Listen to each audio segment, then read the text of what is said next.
Good evening, ladies and gentlemen. Tonight's special features the coming buyer's market in automobiles. Then a new department, the sports section. And finally, if we don't run fresh out of time, which quite likely we may, we'll have a piece on trade across the Iron Curtain in Europe. Now, your tomorrow morning's headlines tonight. Willis Overland cuts automobile prices $25 to $270. The top cut is on Willis Overland's well-known Jeepster. Now you'll notice at once that while this is the second post-war automobile price cut, it is by far the biggest one. General Motors, in general, cut prices between $10 and $40 a car. Also, in the GM case, the price cut was definitely tied to a decline in payrolls under a contract that GM had with the union, allowing payroll cuts in the event of a decline in the cost of living, which took place.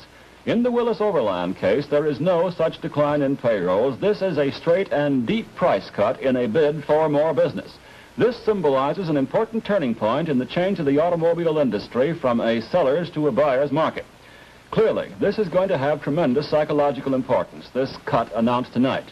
For though Willis Overland is not one of the larger producers in the automotive field, the fact that one firm does cut like this is going to suggest to buyers everywhere that other firms will too.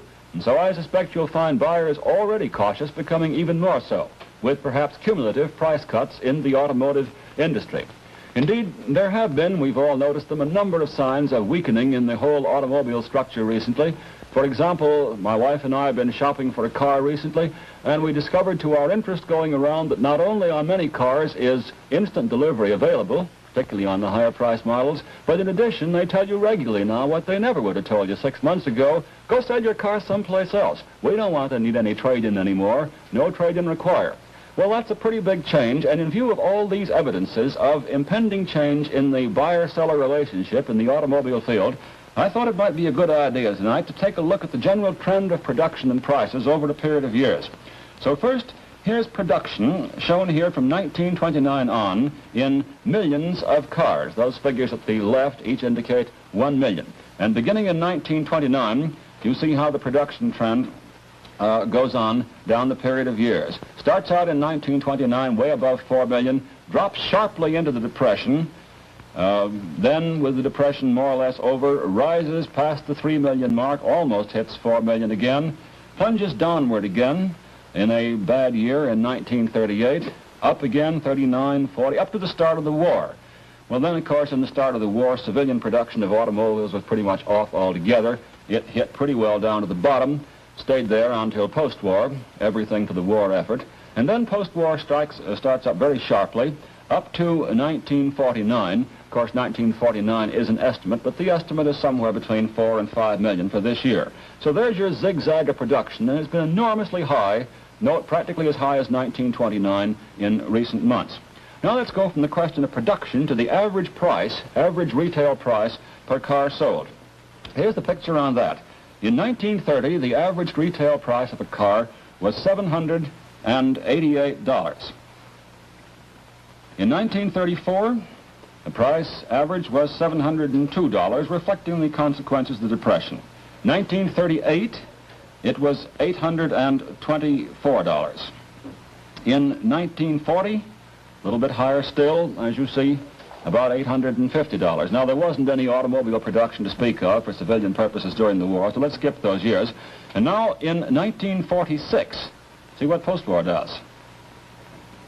Average price $1,229 per car, and 1948, the last year of which we have any real figures, $1,635. Well, you see how sharply the price trend is up since the war, and of course you've seen just a moment ago the great rise in post-war production. Apparently, we're coming to the point quite rapidly where it is no longer possible to sell full production of the automobile industry at today's very much higher prices. And consequently, you have the beginning big price cut today, which I suspect does mark a turning point. Willis Overland's action will mark a turning point in the change in the automobile business from the sellers to the buyer's market. Now it's 10% increase in the new rent bill. I'm not going to take very much time on that because this bill's in committee stage now. It was in banking subcommittee in the Senate last night, and they wrote in a provision for 15% rent increases. Now the full banking committee wrote in a provision for 10% increases. with the provision again that if you've had a rent increase 10% or more, you can't have any further increase. It's important, but it's not too important, because I think this bill will change a half a dozen times more before it finally gets through the Senate. So we'll just note that fact, the 10% rent increases in tonight on a provision that would extend the rent control laws from 12 to 15 months, depending upon different circumstances. Italian commies riot in effort to block the Atlantic Pact. These, of course, are definitely planned communist riots. This one, by the way, is in Rome today, designed to prevent Italy from joining the Atlantic Pact. Communists are filibustering in the Italian parliament. They've been talking straight for 36 hours now and probably can do it another day if they feel like it.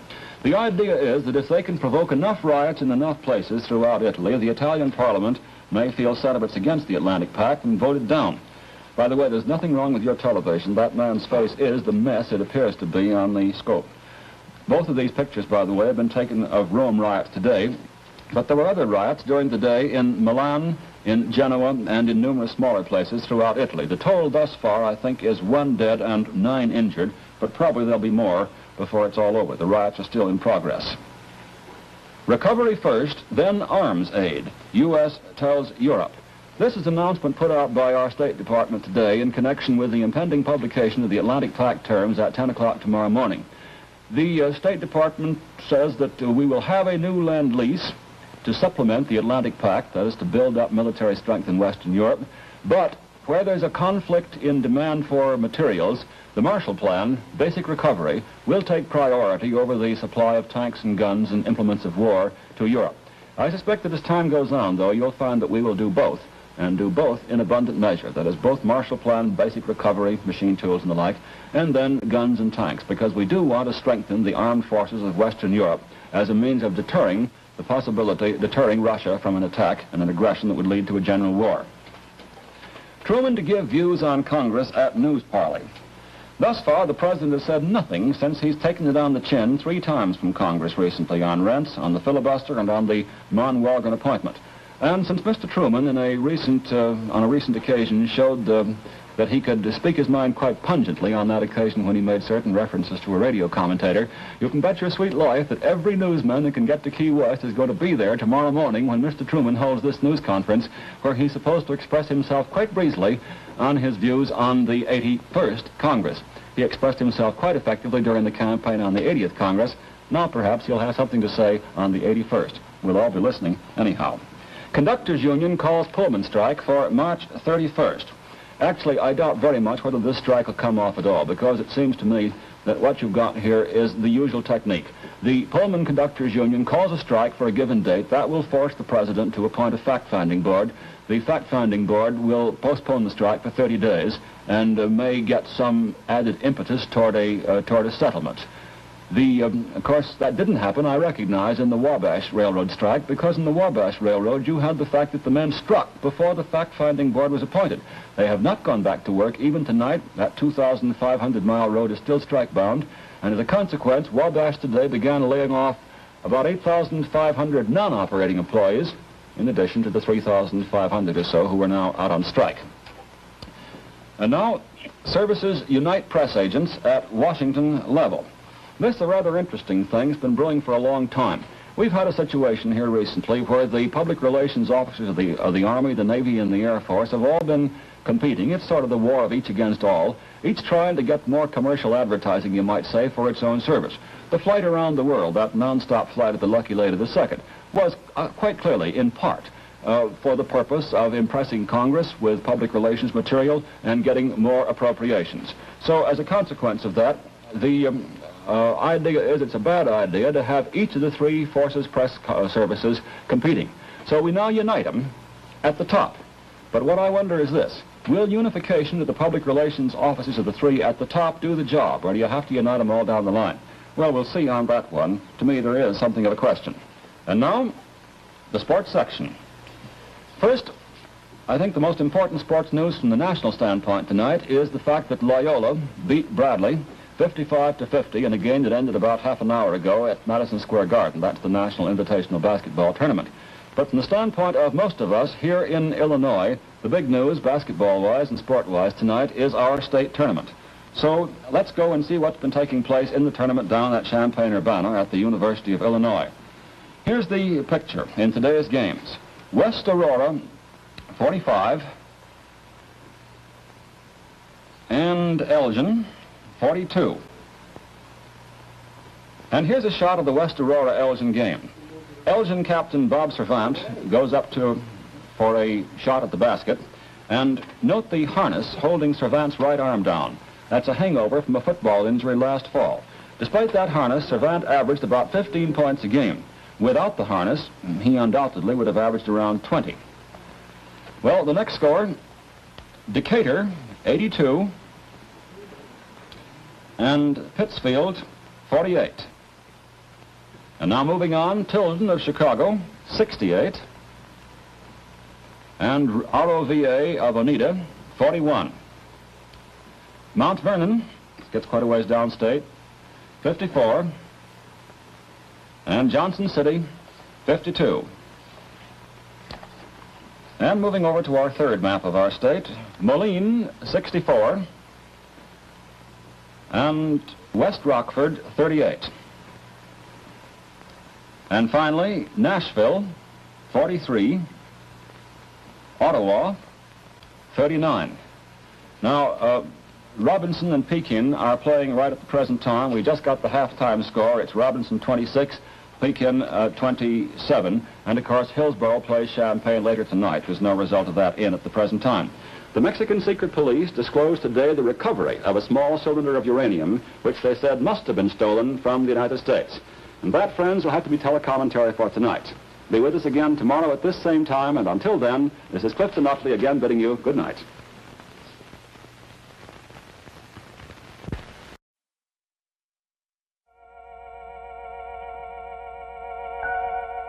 And now, suspense.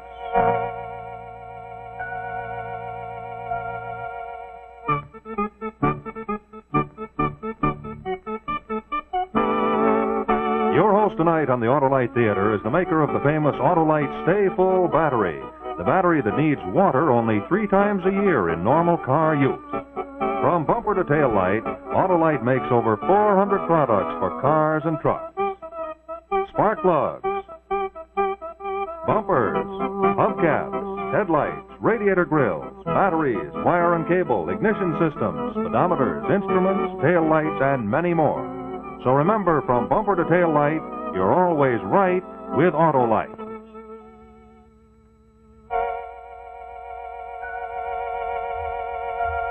And now Autolite and its 60,000 dealers and service stations everywhere present Suspense.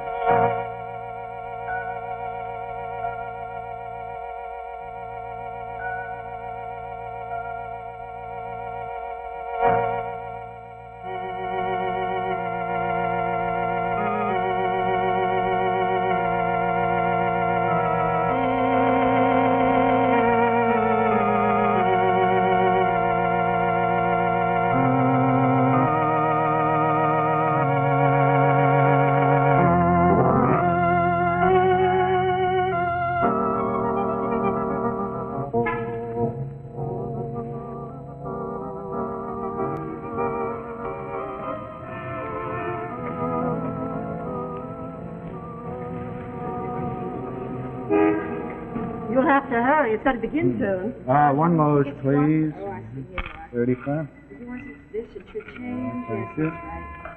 Here you are, honey. Newsreel, sports short, travelogue, Bugs Bunny, and a double feature. Time you get out, you'll have a double chin. I bet my double feature won't last any longer than your double header. Last time you went to Ebbetsfield, the dinner was ruined. Oh. Well, enjoy yourself. Ernest, you are wearing your disc, aren't you? Yes, dear. And the letter. Right here. And in my best handwriting, please open and read. It should be pinned to your pocket. You might lose it. You know, you always take off your coat at a ball game. You are a fussy old hen. Well, I can't help worrying about you whenever you're out of my sight. Well, I wish you wouldn't. You perpetually remind me of my affliction. I'm sorry, Ernest, but I can't help it. Because every time you get excited, you're so likely to get an attack. Well, darling, I'm not going to get excited. It'll probably be a very dull game. Durocher isn't with the Dodgers anymore. Now you go on in. Have a good romantic fling with Dennis Morgan. All right. Have a good game.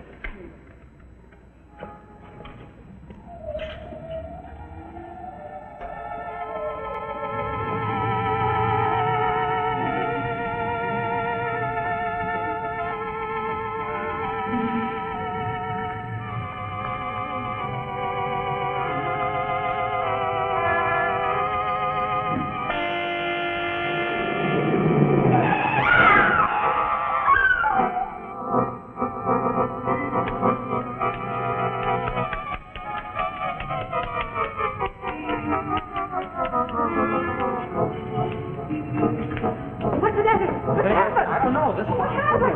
Somebody's screaming. Okay. Get out of the way and keep moving. Give the guy some air. I called the ambulance. What the hell? I didn't see him. I swear I didn't see him. I had the right of way. He just needs to step in front of my car. Right down in front of it. All right. We'll go into that later. Guy's out cold. All right, get back and keep moving. Don't stand around like a lot of people. This ain't a circus. Here, you. Beat it over to that front door and call an ambulance. I've got to see something. I don't know why they don't take it. All right, lady, stop shouting. Go ahead, please. We got to prop him up. We can use his coat. Yeah. Careful. I'm watching that. Now, speak gently. Put him down gently, please. Goodness. Oh. Don't there. Now, he's hurt bad. He can't be hurt badly, officer. I hardly touched him at all. I just tapped him gently. Oh, yeah?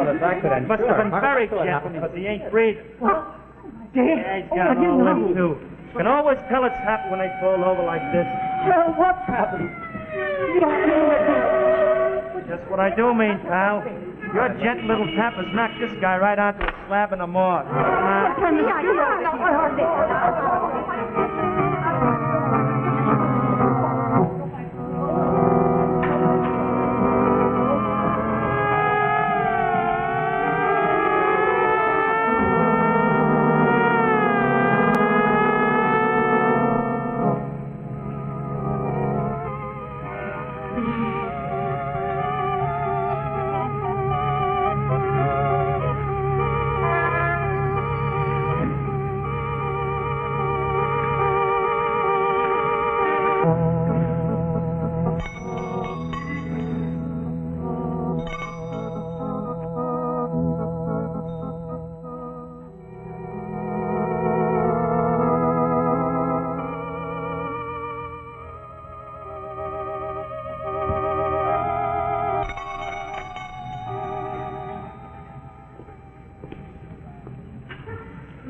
Place reeks of mothballs.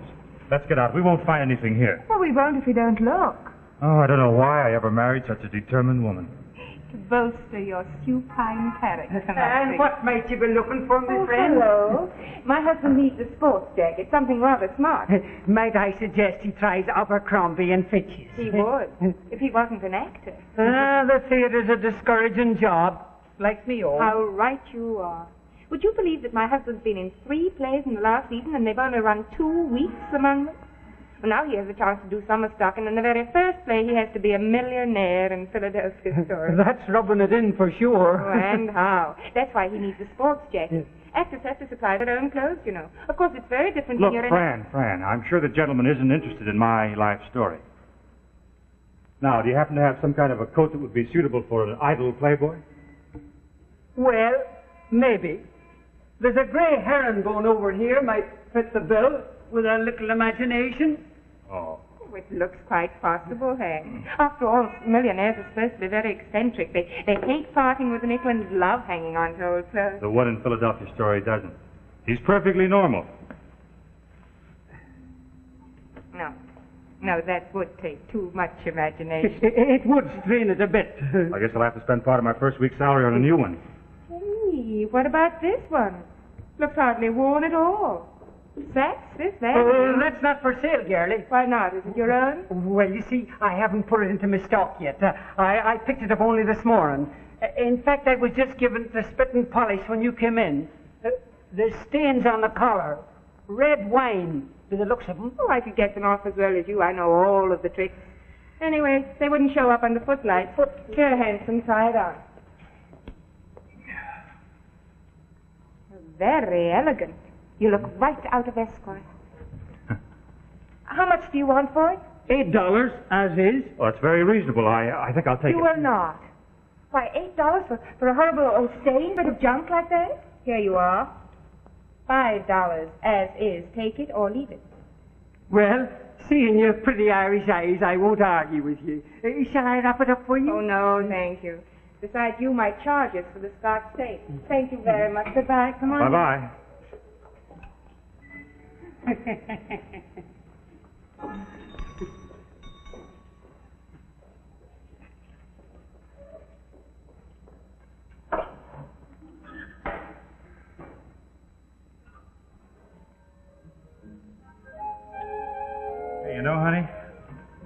That was a real bargain. But I can't figure out why he let it go so cheaply. Why, it must have cost at least $75 new. Let him explain, darling. It was my pretty Irish eyes. Yeah, well, that was certainly a ham performance of a stingy housewife that you gave. Look, Fran, you know what upsets me. Why do you do it? Oh, you're too inhibited. You know, I don't think these are wine stains. They don't seem to be coming out at all. Wouldn't be at all surprised if they were blood stains. Maybe the old crook bumped off the owner. I wouldn't put anything past that character. Hey, wait a minute. There's something stuck in here. Must be a very important document for someone to pin it to their person. They obviously didn't want to lose it. Please open and read. Maybe we've come into money.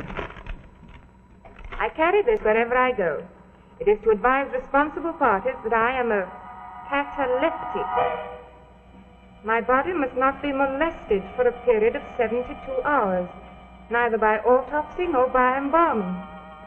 The maximum periods of my attack seldom exceed 4 hours. Please telephone my wife, Mrs. Margaret Bowers, at Gramercy 98989. If she is not at home, try Dr. Mackenzie, Plaza 36762. This is of vital importance. It may mean my life. Ernest Bowers. Well, what do you know? Oh, it's probably just a gag. Against whom? Darling, what is a cataleptic exactly? Oh, don't ask me. I went to a dramatic school, not John Hopkins. Well, let's look it up in the dictionary.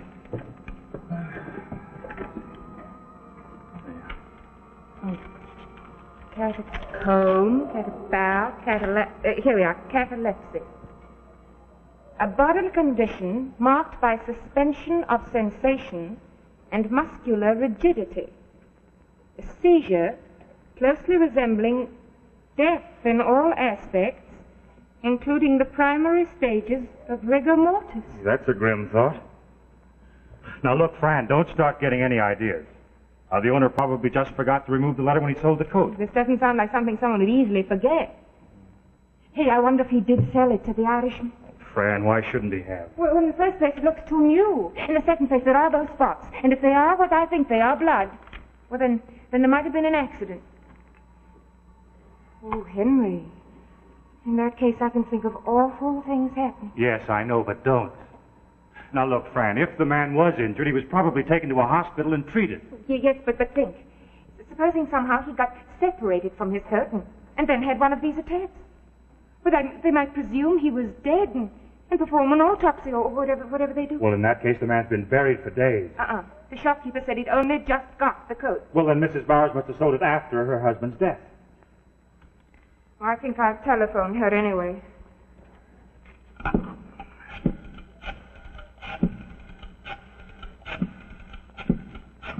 I've got an awful premonition. You and your premonition. No answer. Well, go ahead. Call up the doctor. It'll put that dizzy mind of yours at rest. I was intending to. Hey, you know, Fran, you ought to give up acting. Write mystery stories. You might be more successful. Oh, I could hardly be there. Hello. Is Dr. Mackenzie there, please? Oh, is this his nurse? Oh, I see. Well, have you any idea when he will be back? Oh. Thank you. Thank you very much. He's away on vacation, motoring down south. That was just his answering service. Well, that's that. We've come to a dead end. Yes. But I can't help thinking. Has Ernest Bowers come to a dead end, too?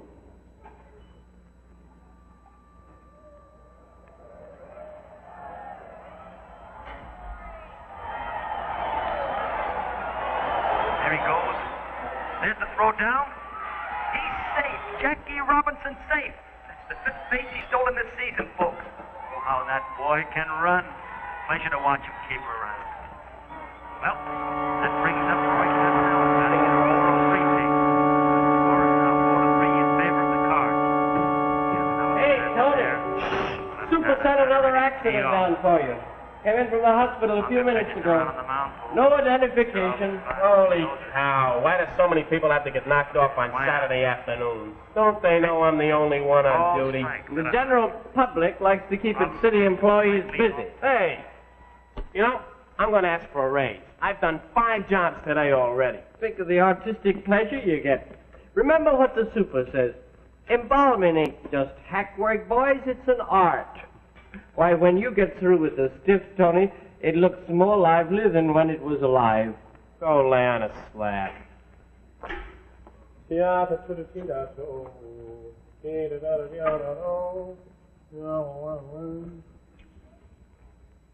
Nice looking young fellow. You'll do a beautiful job on him. You'll have to wait. I'm not going to lift a finger until I hear the rest of that ball game. Suit yourself, bud. But the super says you've got to finish this one before you quit for the day.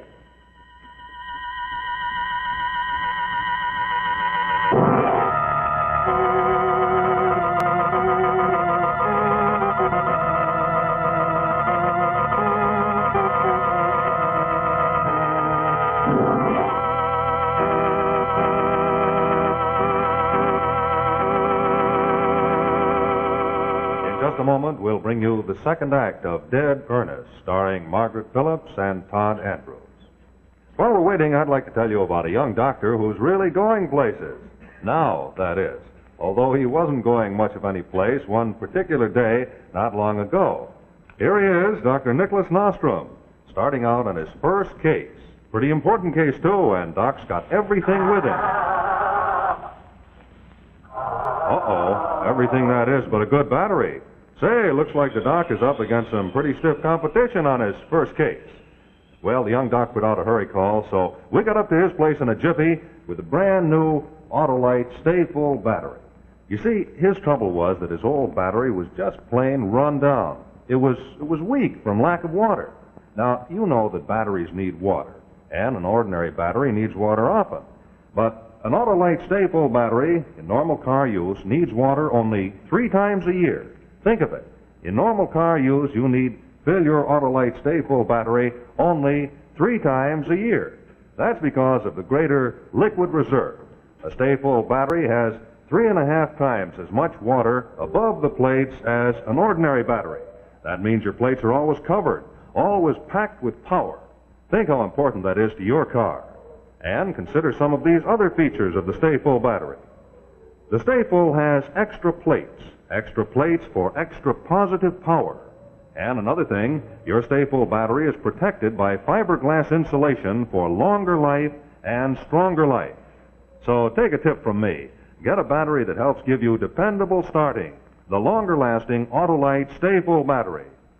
Well, sir, we operated on young Doc's car and nothing flat. We put in a new Autolite Stay Full battery, and the operation was a 100% success.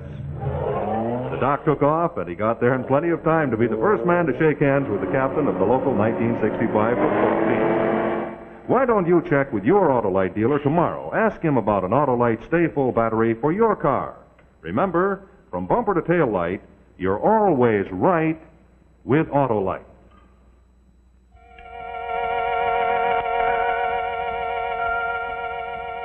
Now, continuing this story of suspense, we bring you the second act of Dead Earnest.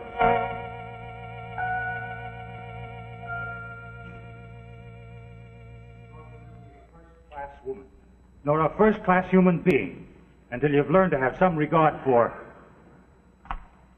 human frailty. It's a pity your own foot can't slip a little some... Hey, honey, come out of the ether. You're dropping more peas on the rug than in the pot. Honey, I can't stand it a moment longer. I've got to find out where this man got this coat. But, honey, it's after 5 o'clock. The shop will be closed. Well, it may not be. I'm going over there anyway. You stay here and study your lines. Oh, no. Whither thou goest, I go. End of quote. Oh, good. Besides, I can show off my new coat. Come on, then, let's hurry.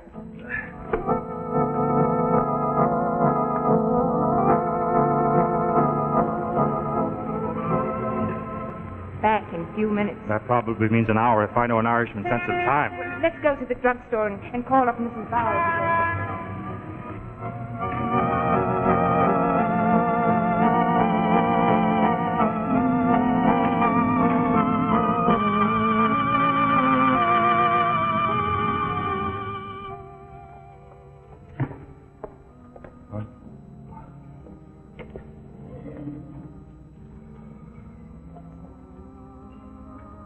looks as though she's settled there for the weekend. Now, take it easy, Fran. Don't get so intense about everything. I can't help it. I've got a single-track mind. There, I think she's finished now. You're an optimist. She's looking for more change. You know, I had an instinct she was a telephone hog. Well, now, relax, Fran. She'll run out of nickels eventually. Well, eventually seems to be now. A break for a change. I'm coming right back. I'll wait for you. And now, look, Fran, be careful how you handle this thing.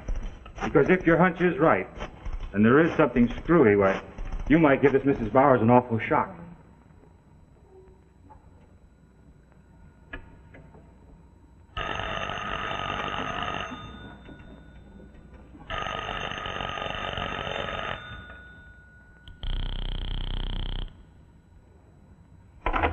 No luck. Let's go back to the shop and see if that man's back yet.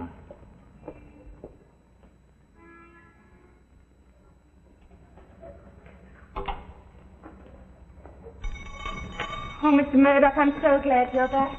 Oh, the young lady with the Irish eyes. And what would you be wanting this time? You sold my husband this jacket this afternoon, remember? Yes, I remember. I practically gave it to the man. It had some stains on it. Sure, I told you that. No, don't tell me you're asking me to take it back. Second-hand goods are not returnable, girlie. No, we don't want to return it. Those were bloodstains. We want to know where you got it. And what business might that be of yours? It may be a matter of life or death. Oh, come on now. You're exaggerating. I assure you are not. Well, I don't remember where I got the thing. That's nonsense. Now, look, you told us you picked it up this morning. You must have a very short memory. Hold your horses. What is this? The third degree? I want to know. We just want an answer to my question. Where did you get that coat? Then you answer me one of my own. Why is it you have to know?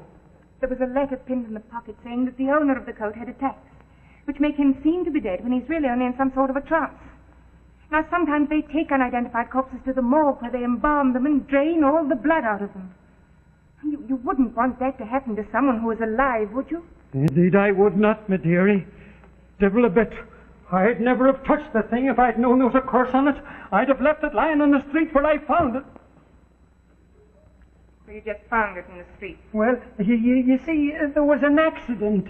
Now we're getting something. So it was an injured person's coat. Well, now, look, how did you get the coat off? They propped his head up under it, and when the ambulance took him away, they just Where left was this and when?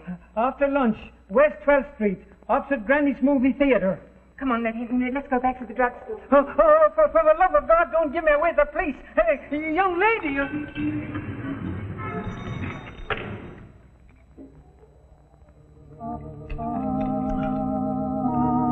This is the devil of a business. Look up the number of the city morgue while I call Mrs. Bowers.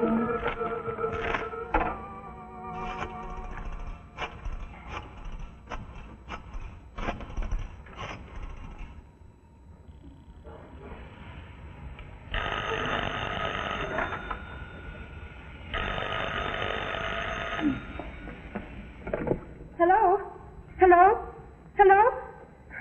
Oh, nuts. I might have saved my breath.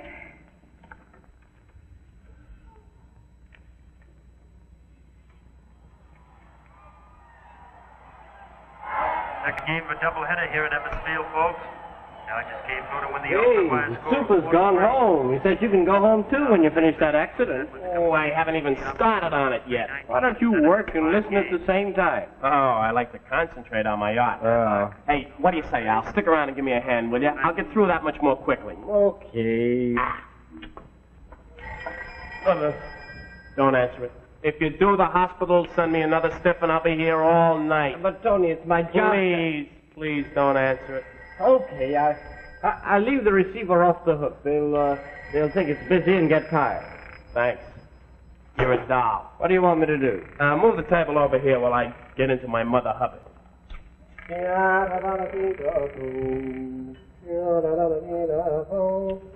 What did I do with that scalpel?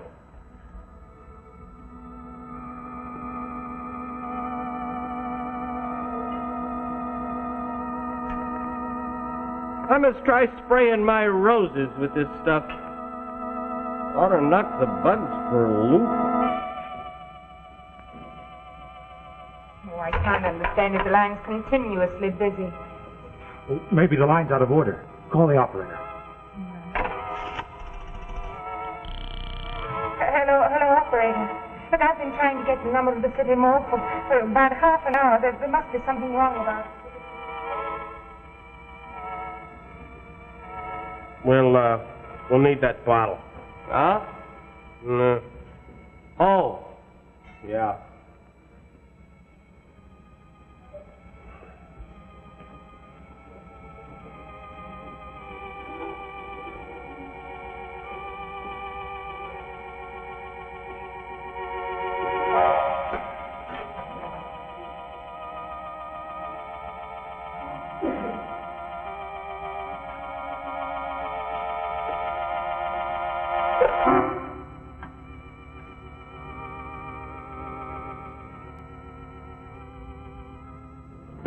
Good boy. Here.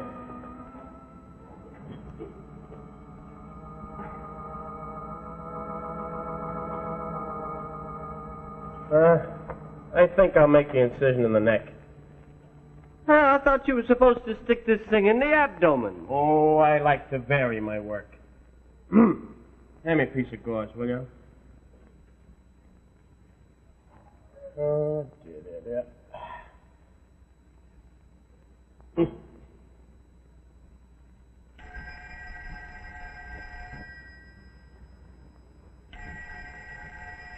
Don't answer it. Okay. You know, he didn't have any coat on when they brought him in here, and that's very funny because he doesn't seem like the kind of guy that would be caught dead within his shirt sleeves. I can't see a darn thing. My glasses are all clouded up. Must be steamy in here. Turn the fan on, will you, Al? Cold and clammy, if you ask me. Funny, you wouldn't think that a little thing like a heart stopping would make a man dead and not alive. My glasses are all clouded up again. I wonder.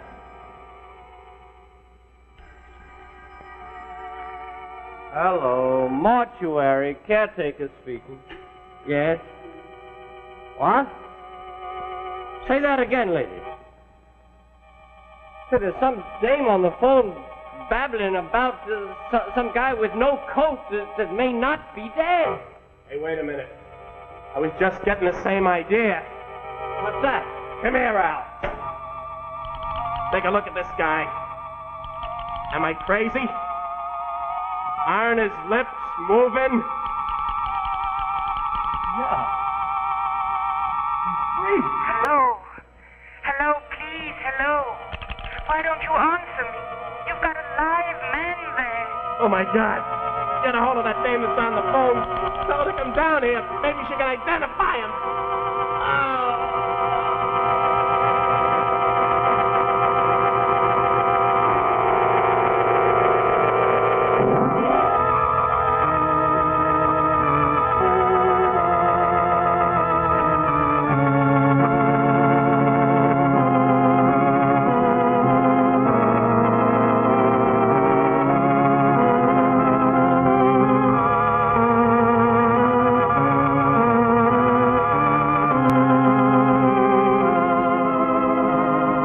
Thank you, Margaret Phillips and Todd Andrews, for splendid performance in Dead Earnest. This is Rex Marshall speaking for Autolite, and in just a moment I'll tell you about next week's suspense story. But first, here's a parade of Autolite products. Some of the more than 400 products made in the Autolite plant from coast to coast. The horns, the windshield wipers, relays, and spark coils, spark plugs, ignition-engineered resistor spark plugs. Yes, Autolite makes more than 400 automotive parts in its 28 plants from coast to coast.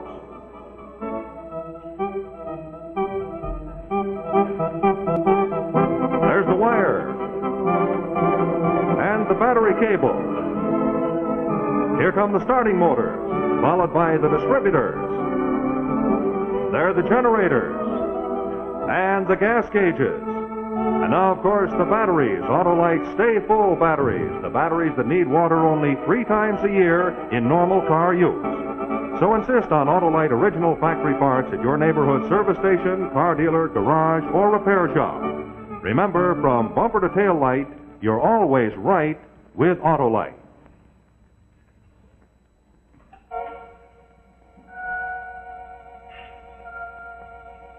Be with us next Tuesday to see Postmortem, another gripping story in suspense. Be sure to listen to Suspense each Thursday night on your radio. This is CBS, the Columbia Broadcasting System.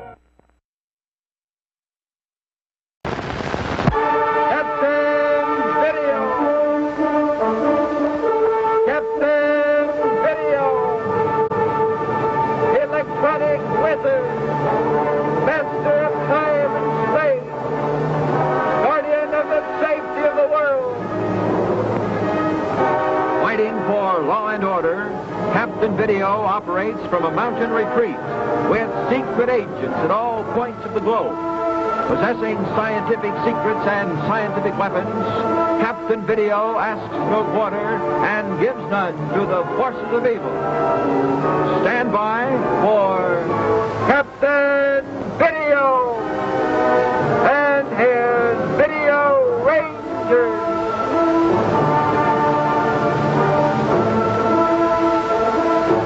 Last time, Video Rangers, you'll remember that some startling developments took place on 2 planets many light years apart. On Metasteros, you saw Captain Video preside over an interplanetary meeting, and you watched him give Sita of Mars a few lessons in the art of physical combat. Meanwhile, back on Earth, you saw Dr. Pauly in action again, making his sinister plots to rule the world. Now let's get right into today's story as we go to the headquarters of Hermes Lycos on Metasteros. How's that feel, Captain? Tight? Yeah, that's all right, Ranger. After you get through that, will you do a little something to these knuckles? Boy, you're going to use that hand, boy. Yes.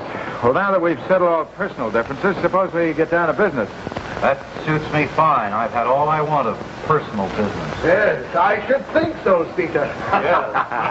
Hermes, what do you suggest is the correct treatment for Turson? Well, Captain, we feel that the firmament regulations must be applied. To what extent?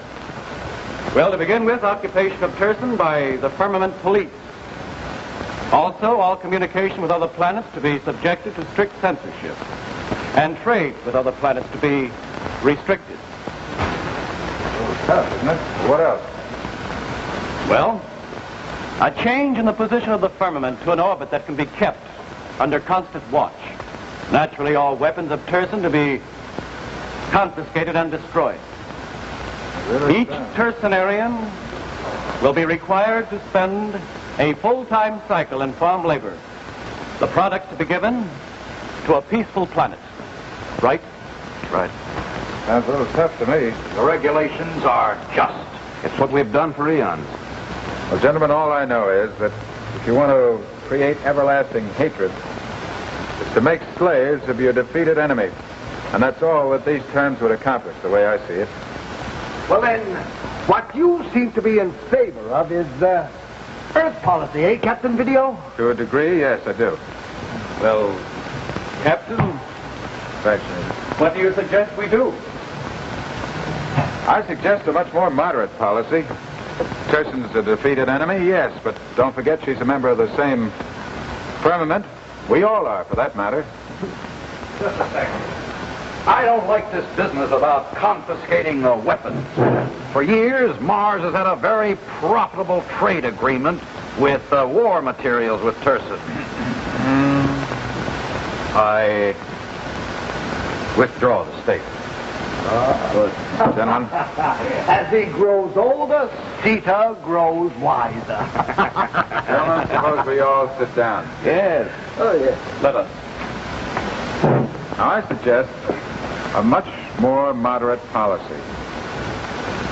Why wouldn't it be perfectly reasonable to give Turson a new place in the orbit? Let her have room to expand, room to breathe, as Regas put it. Captain Video, they'll think it a sign of weakness. I don't think they will, Ventura. They will, they'll misinterpret it if they do. Don't forget that we're still strong enough to give orders and see that they're carried out. What do you say, Hermes? I'm with you, Captain. What say you all? Agreed. Agreed. Ventura? Agreed. Good. What do you say to this plan, Captain? You and the Video Ranger go to Turson as our ambassador of goodwill. There you can bring our decision to Regis himself, and then return here with any further recommendations he might care to make. That's all right with me. I'd be perfectly happy to do it if it's all right with you, gentlemen. Good. Fine. How about you, Ranger? It's okay with me, sir. All right. Splendid. Menesteros, calling Turson. Hermes Lycos, calling Regis of Turson. Regis in demand. This is Regis of Turson. Regis, Captain Video and the Video Ranger are coming to visit you to bring our decision, and will act as our special emissaries. I shall welcome your Captain's Video. This is Regis signing off. Hermes Lycos, signing off. Did you hear that signal? Captain Video is coming here. We must have a plan. We must set a trap for him. We must never see that beautiful Earth of his again. We'd have had Medesteros right now if it hadn't have been for him, and I know what their terms will be. Yes. Yes, so do I. An abject surrender. Slave labor.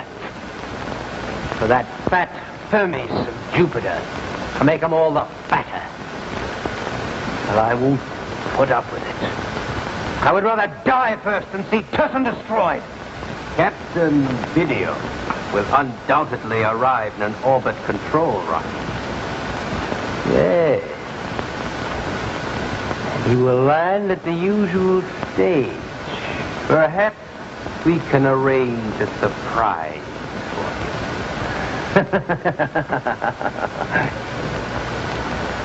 Captain Video, may I speak with you for a moment? Certainly. I would like to have you pay me a visit on Mars. I'd certainly be very happy to do that. Why in particular would you like me to come there? I'd like you to teach my soldiers how to kill men with their bare fists. Oh, no. See that? Never lead with your right. You're a sucker for a right cross. I see. You know, Sita, on Earth we consider boxing a sport. It teaches you how to defend yourself, teaches you good sportsmanship, teaches you skill. Teaches you how to avoid right crosses, too, huh? That's right. Oh, one thing more. No mention must be made of our little match on Mars. Don't worry. This is strictly between you and me. An excellent conference. One trouble with it, though. It kept me from these luscious Jupiter grapes. Well, farewell, Hermes. Farewell. Farewell from you, my boss. Farewell, Ventura. Farewell, Ranger. Sita.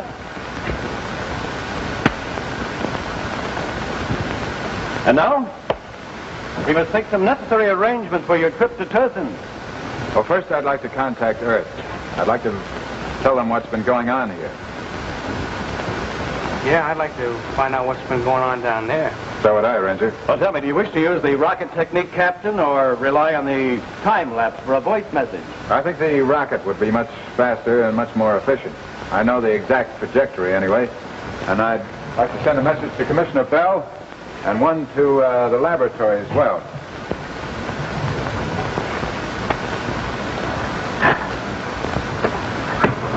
Ready? I feel like $1 million.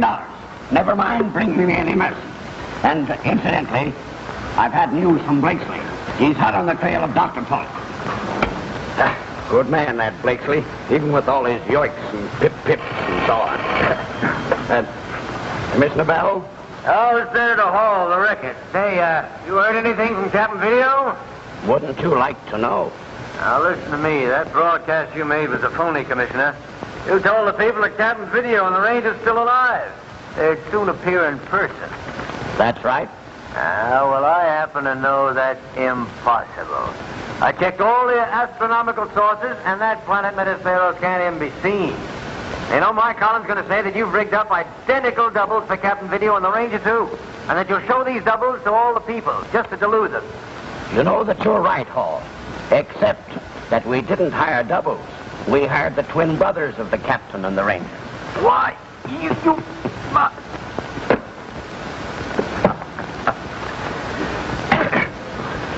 Commissioner Bell calling Jordan, identifying numeral 704. Come in, Jordan. Jordan, Station 1, numerals 104. Go ahead, Commissioner. Jordan, I've only had one rocket message from Captain Video. Have there been any more? No, Commissioner, but our instruments are registering the same electric charge that they showed before the first rocket landed. Now, that should mean that another rocket is on the way. Good, then contact me, Jordan, when it lands. I certainly will. Jordan signing off. Commissioner Bell signing off. We'll return to Captain Video in 1 minute. You know, Video Rangers, if you ask almost anybody, who was Betsy Ross, quick as a wink they'll tell you why she made the first American flag.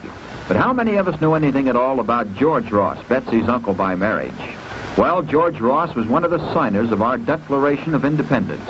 One of the men who was willing to risk charges of treason and death, if need be, to preserve the rights and privileges of his countrymen. Well, many times we take these hard-fought-for privileges, our American heritage of freedom of thought and action, for granted. They are so much a part of us that we feel they never could be taken away. But in the world today, there are those who would destroy our American heritage, who would tear down our ideals, trample underfoot the flag that came into being under the skillful fingers of Betsy Ross. So let's be alert and realize as Americans that freedom is everybody's job, Video Rangers. Now let's get back to our story. As communications rockets flashed with the speed of light between Metasteros and Earth, the remote carrier beam was functioning swiftly, too, as it brought Captain Video's special agent into sharp focus.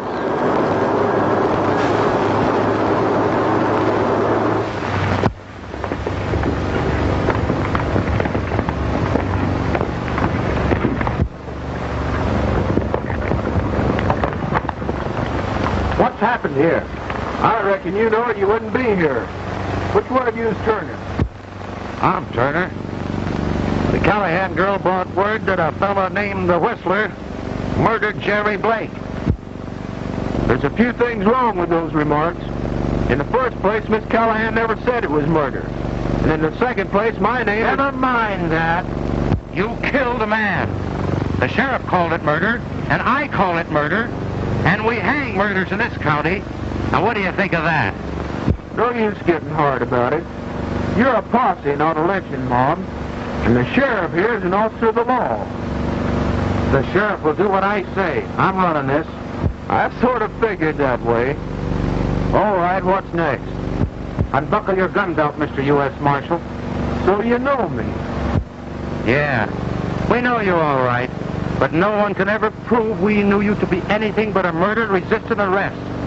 You'll never take my guns except in smoke. Double! The 6 rifles out there drawing a bead on you right now. Only 6. Well, I thought there must be a dozen of them, judging by the noise they made blundering through the brush. Well, I reckon you've got me.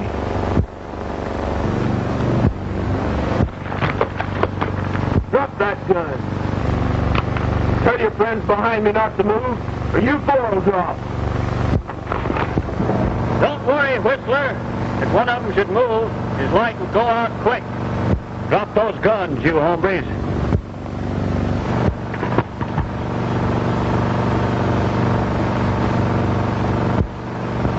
Get off them horses and get out in the open.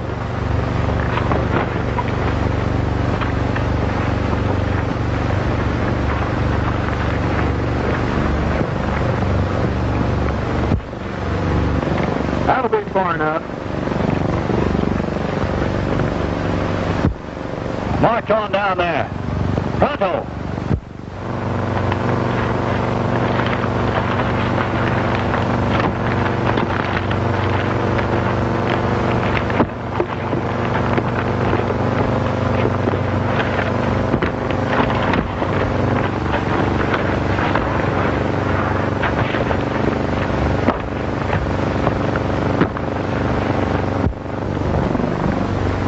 Stop right there.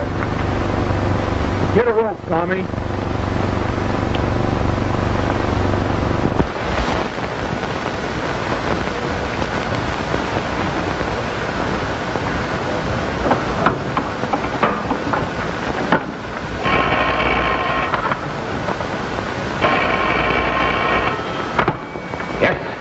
This is Victor, Dr. Pauly. Yes, yes. I've completed the atomic disintegrator according to the plans you gave me. Well, then, bring it in. I want it immediately. Why waste my time with telephone calls?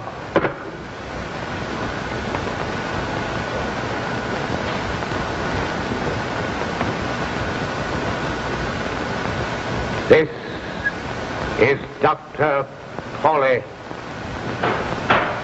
This is Dr. Pauly. It works. Ah, yes. My ultraplanetary transmitter is a success, as I knew it would be. Yes, now to fill the whole sky until contact with Ultima Oriens is established.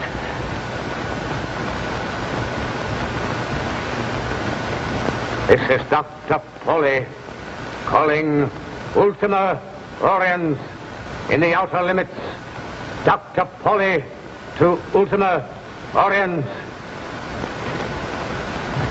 Captain Video and the Video Ranger, come here quickly. What is it, Perry? Listen. This is Dr. Pauly calling Ultima Oriens in the outer limits.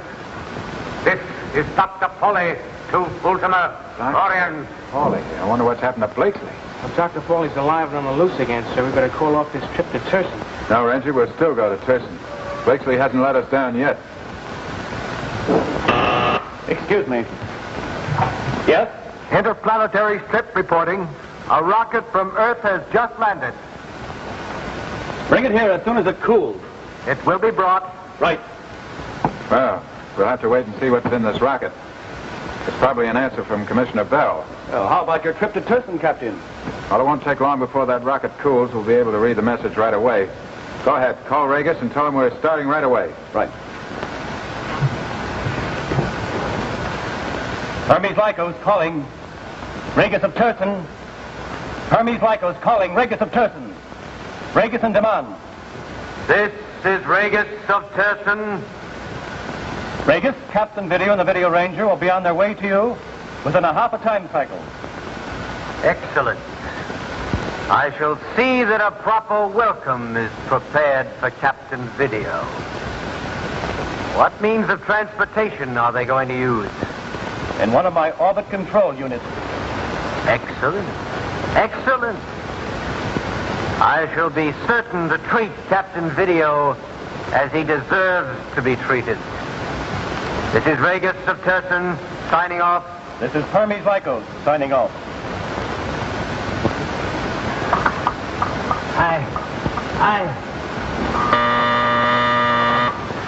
The outer limits calling Earth in the 8th time cycle. Morrow to Dr. Pauly. Respond. This is Dr. Pauly. I am receiving you. Good. I am Morrow, Chief of the Armies of Ultima Oriens. Ah, yes. Ultima Oriens welcomes this contact with you, Dr. Pauly. She would speak to you personally, but she is busy with interplanetary affairs. Yes, I see. Tell me, what have you learned about the planet Metastaros? Metastaros is in excellent condition. Firm in its orbit, safe from attack. What? My first report told me that it had been blasted. On the contrary, Dr. Pauly, from what we have heard over the ultra-short wave, it is Turson that is in great danger through the intervention of Captain Video. Captain Video. That is what I wanted to talk to Ultima about. I wish to visit her. Perhaps I can help her annex Metastaros and Turson and kill Captain Video as we do it. Ultima Oriens will welcome your visit. Excellent. I shall use atomic disintegration, same as I did the last time. Good. I will switch on the atom collector. You will be reassembled whenever you wish. Excellent. Everything is ready here on Earth. I will wait until the sun is at its zenith. No, you had better wait until the sun has reached the focal point of its orbit, Dr. Pauly. Otherwise, the intense heat will scatter your atoms beyond hope of reassembly. Ah, yes. Good. Then signal me when everything is ready. Understood. Morrow, signing off. Dr. Pauly, signing off. How is Captain Video going to feel when he learns that I, Dr. Pauly, his bitterest enemy, has also reached the outer limit? We'll get back to Captain Video in 1 minute. Rangers, ever tackle a job you really look forward to doing? Oh boy, you say, rubbing your hands together, that's for me. That's right up my alley. Well, there's one big job that's right up everybody's alley, Rangers. That's the job of fighting discrimination. Seeing to it that the next fellow gets a fair chance, regardless of his race or religion. We've all got a talent for that, if we know how to use it. It comes under the heading of friendship. When we like people and are genuinely interested in them, there's no room for un-American prejudice. So all we have to do is to keep on making new friends. Easy as pie. There's another reason why fighting discrimination ought to be up everybody's alley, because those who turn thumbs down on one race or religion one day are just as apt to turn against another race or religion another day. Yours maybe, who knows? So when you fight for an equal chance for everyone in your club, on your team, in jobs of all kinds, you're fighting your own battle too, Rangers. Now back to Captain Video. As Dr. Pauly spun his sinister plots, back at the mountain laboratory, the scanning equipment showed other plots and other intrigue as Captain Video's special agent battled for his life.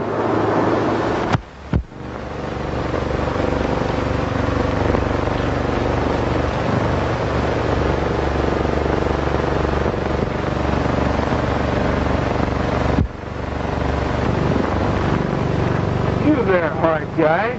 Step out in front. Tie a rope around his neck. Be sure and don't choke him.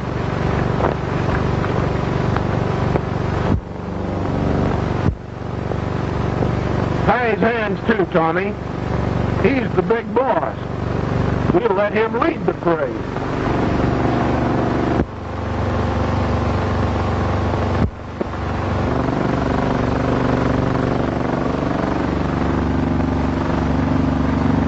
You're next, handsome.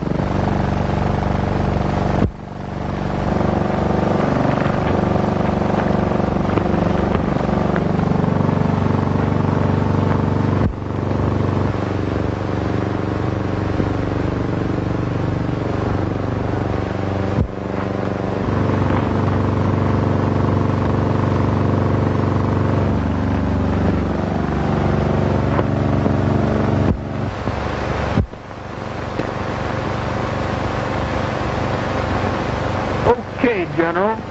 March your troops back to town. You can't get away with this, fella. Get going or I'll make you double time it. Don't yank. Shut up!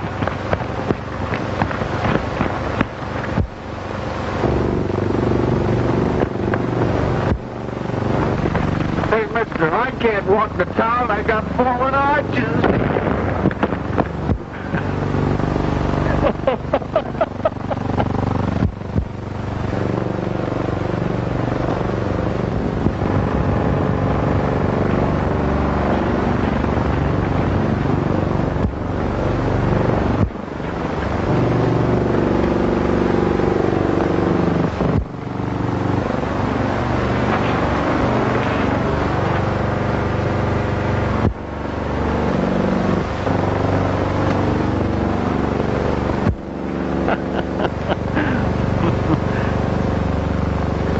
You might as well have turned a bunch of rattlesnakes loose in your backyard, Whistler.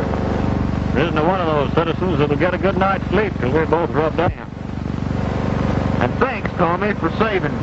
I couldn't have held them off all alone. Ah, shucks. You had them in hand before I butted in. That all depends, Captain. That must be the rocket message now. Thank you, Belusa. Here we are, Captain. Thanks.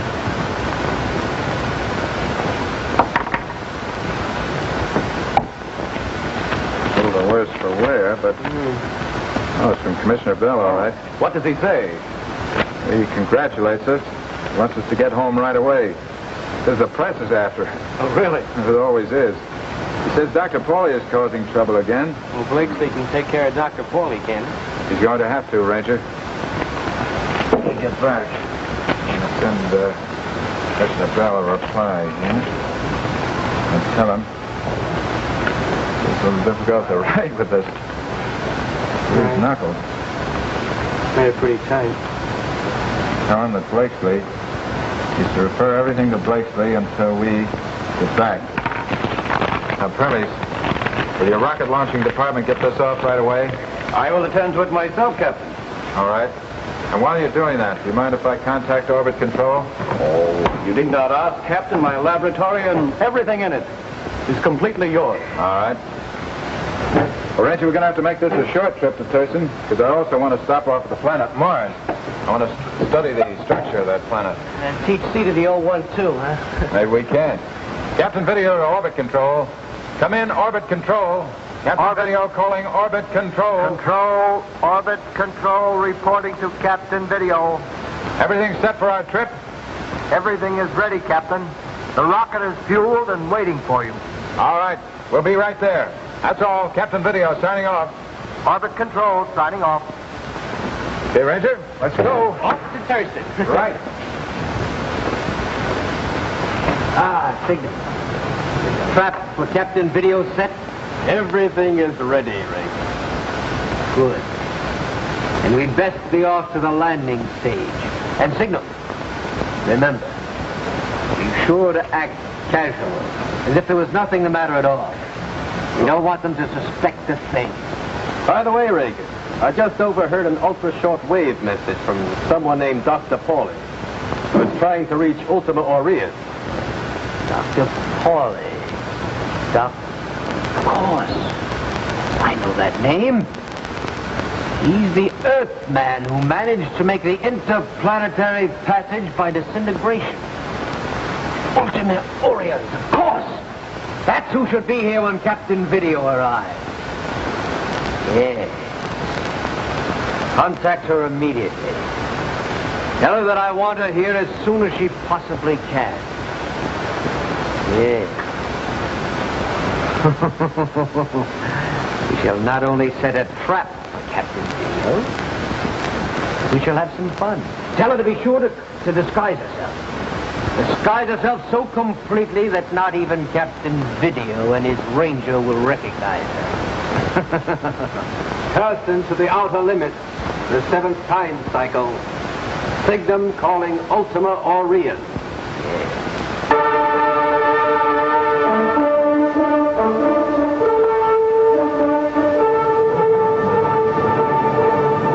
Things are really starting to happen now, Video Rangers. Will the fabulous Ultimate Orions come to Turson? And will Captain Video pierce her disguise and avoid the cunning trap that's been set for him? Well, we'll have the answers to those questions next time we meet, Video Rangers. So stand by until then, when it'll be the same time, same station for Captain Video and his Video Rangers. Captain Video is played by Richard Coogan, Video Ranger by Don Hastings, Dr. Paulie by Hal Conklin. Captain Video is written by M.C. Brock and directed by Larry White. Your announcer has been Fred Scott. This is the Dumont Television Network.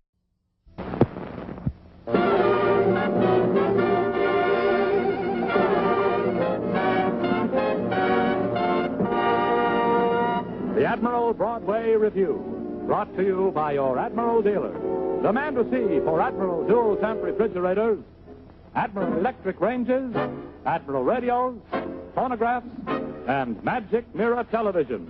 It's the Admiral Broadway Review, County Fair.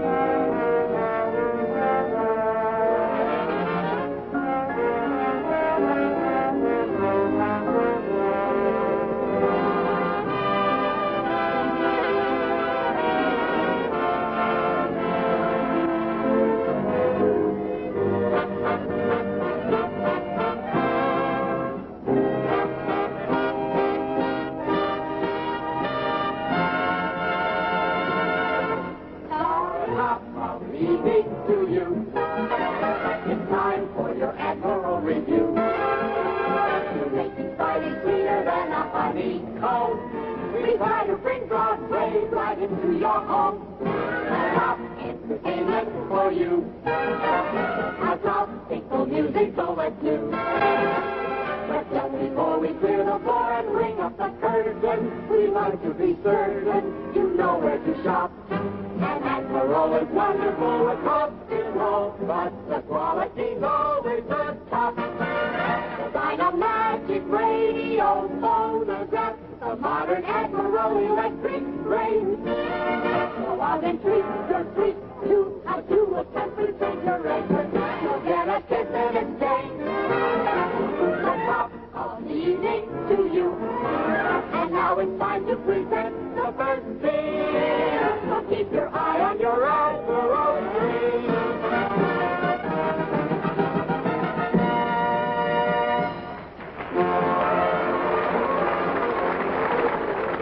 This week, the Admiral Broadway Review, with a happy blend of song, dance, and comedy, takes you to a county fair. One and all, hear me as I call. 1 week in the year, you know, when the fair is near, we go. Come along, gather round, and we'll all go to town. The fair is here. He'll take us there to the county fair.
Going home. Why are we going home? Because we came here at 9 o'clock in the morning and it's getting dark. We're going home. Are you afraid of the dark, Pop? Of course I'm not afraid of the Then dark. why are we going home? Because I'm tired.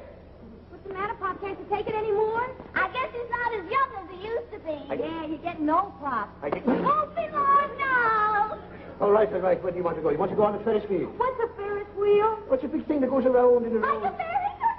No, a merry-go-round goes up and down like But, this. Daddy, if it goes round and round, how can it go up and down? Well, darling, it goes both ways, you understand? Why? Because that's the way they made it. Who made it? The people who make the amusements, they made it.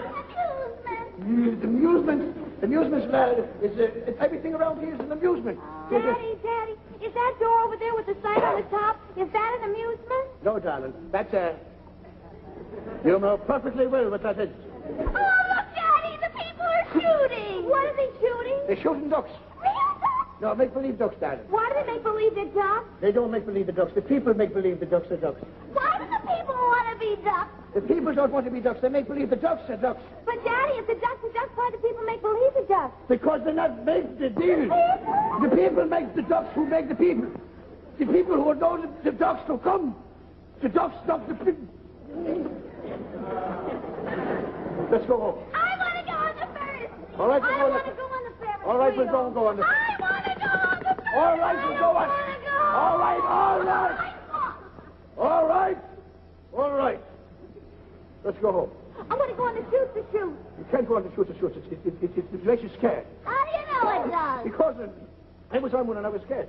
But, Daddy, if people get scared, why do they go on the shoot? Because people are crazy and they like to be scared. Are you crazy? No, of course I'm not crazy. Then why did you go on it? All right, I'm crazy.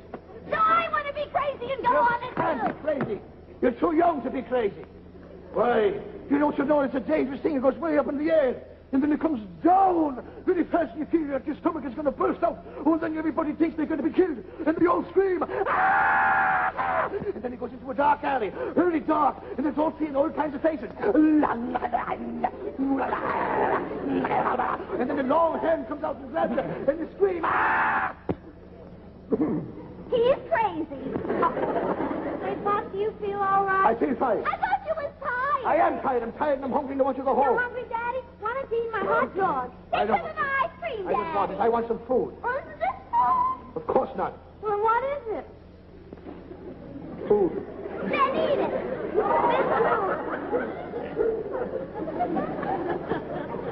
Aren't you ashamed? Ashamed? Of course. Both. Been very crude to your old man. Why? You should be ashamed, both of you. Giving me a hot dog without any mustard. Oh, is that the way you want it, Daddy? Oh, nice,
Admiral presents Miss Janet Collins in After the Mardi Gras.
Ladies and gentlemen, for the wrestling match of the age. You are going to see absolutely and positively the greatest single attraction at the county fair. We are presenting tonight that one and only Mr. Gorgeous America. Mr. Gorgeous America will test his strength and agility against none other than the Purple Wasp. Ladies and gentlemen, step right inside now for the wrestling match of the age. Absolutely the greatest attraction at the county fair. Ready to begin right away. Ladies and gentlemen, in this corner we have the Greek champion, Hercules Tragus, and his opponent, the great sensation, Gorgeous America.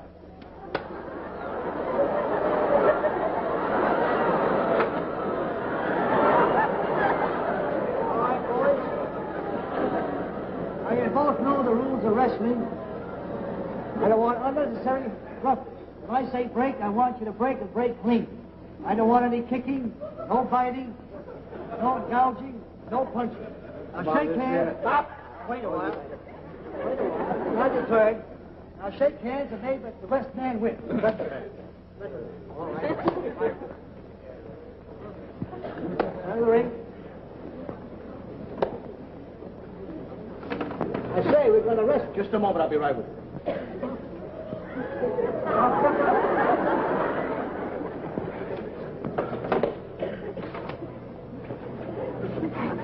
Stop mucking my hair. He's right by mucking my hair. Don't muck my hair. Come on, rest.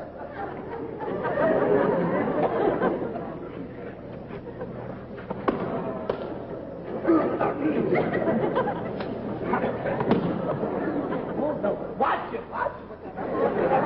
Watch it. Watch the man with the... He's losing his hand. Watch it. That's all. Watch the hand. That's all, buddy.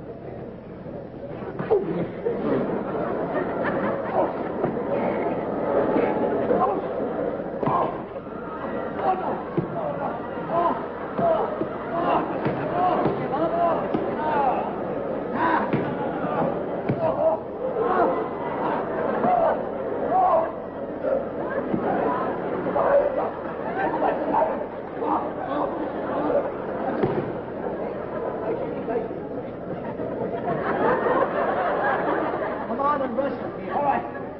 Get up and go.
He's strangling me. Oh, my hand is through there. No strangling. No strangling.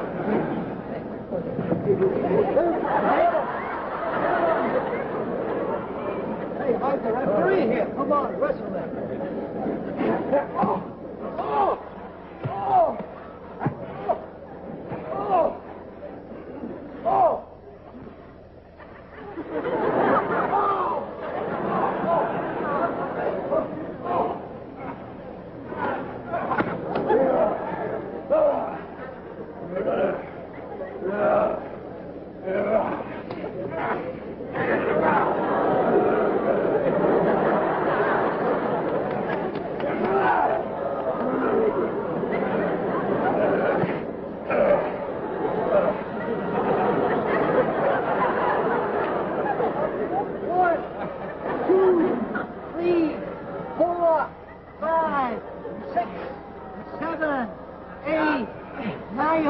You give up?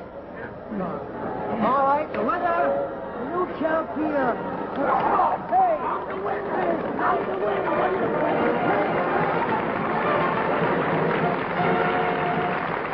Ladies and gentlemen, we take you now to the lounge of El Flippo nightclub, where our lovely and scintillating girl disc jockey, Miss Fanny Flipperdisc, entertains you every night from 10 p.m. until 10 a.m. It is now 5 a.m., and our Fanny is still going strong. So, take it away, Fanny Flipperdisc.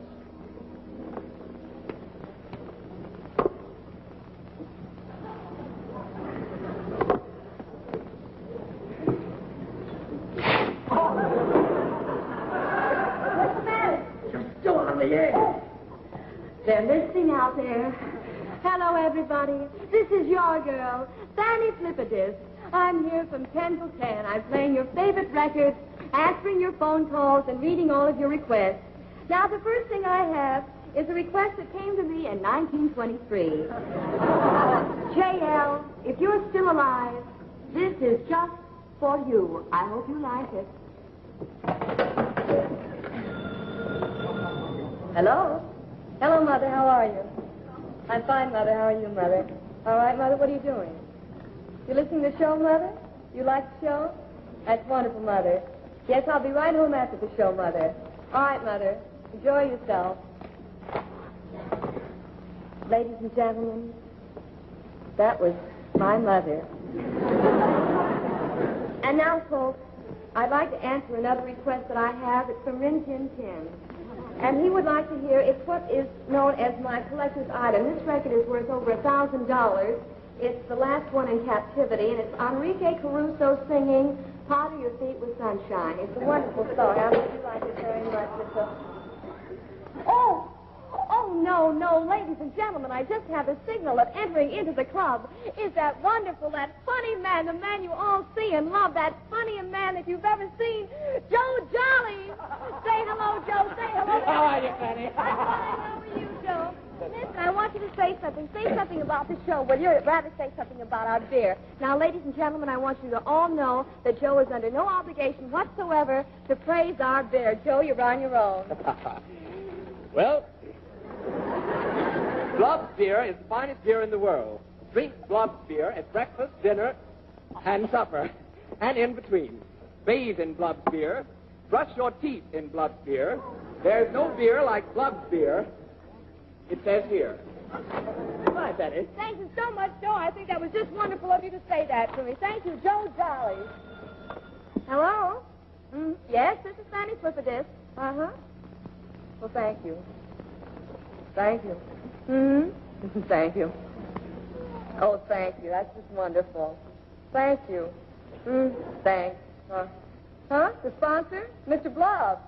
Oh, yes, Mr. Blob. How are you? What? They're not selling any beer?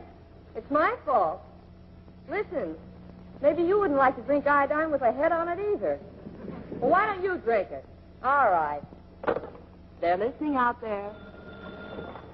Hello? Who's this? John Jones? Yes, this is Fanny. What? You listen to me every night, all night long? Your wife left you because she's jealous of me. What? You're being evicted from your house because you play the radio all night? Oh, it's too... Your children have left you, too? You can't work because you're up all night listening to me. Oh, isn't that sweet? What? You want to come over and see me personally? Wonderful, wonderful. I'll be right here. All right, John, that's fine. Oh, ladies and gentlemen, I wish you were all here with me this evening. For in our midst, we have that lovely and lovely dashing star of screen, stage, and radio. You all know her and love her. I hope everybody in the club can see her. I just wish you out there could see her, too. Can everybody see her? Reba? Reba? Roll over, Reba, so they can see your face. That's it. Are you Fanny Flipperdisk? Yes. I'm John Jones. Oh, John Jones. Ladies and gentlemen, this is John Jones. This is the man who's lost his wife, family, and children just because he loves to hear my program. John, I'd like to play a special record for you. What can I play for you? This one. They're listening out there.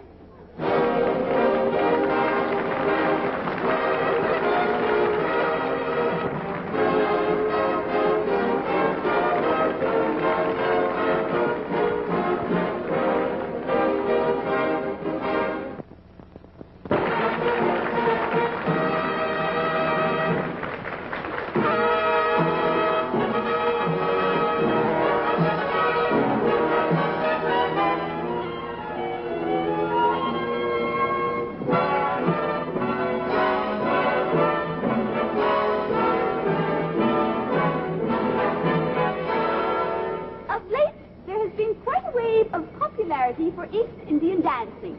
Well, now, as you know, in this type of dancing, every little movement has a meaning all its own. Having made a vast study of the subject, I would like to tell you what some of the movements mean. May I demonstrate for you the ancient Hindu ritualistic dance, the Krishnamurti. But before I begin, permit me to elucidate. The Krishnamurti is not easy to comprehend or even to understand. That is at first glance, or even second glance, or third glance, or fourth. Well, perhaps the fourth, but not the third. Be that as it may, and it is quite possible in Krishnamurti, every little meaning has a movement all its own. Which in Hindustani means, for example, this means go away, while this also means go away. Only farther. And this means get away, boys, you bother me. Now, in this dance, which I selected for you, you will see me do this. That merely means that once upon a time the ancient god Siva had a beautiful daughter who one day went walking through the forest where she met an elephant.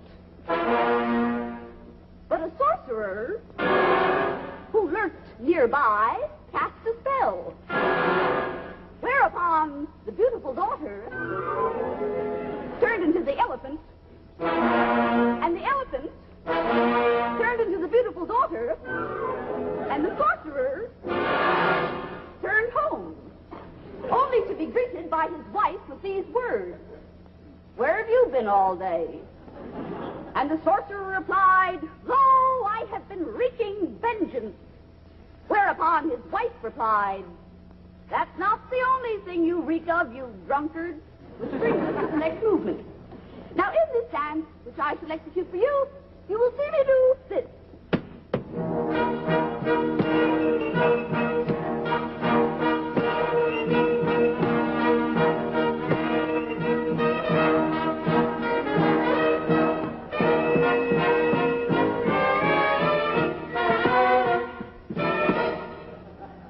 That doesn't mean anything.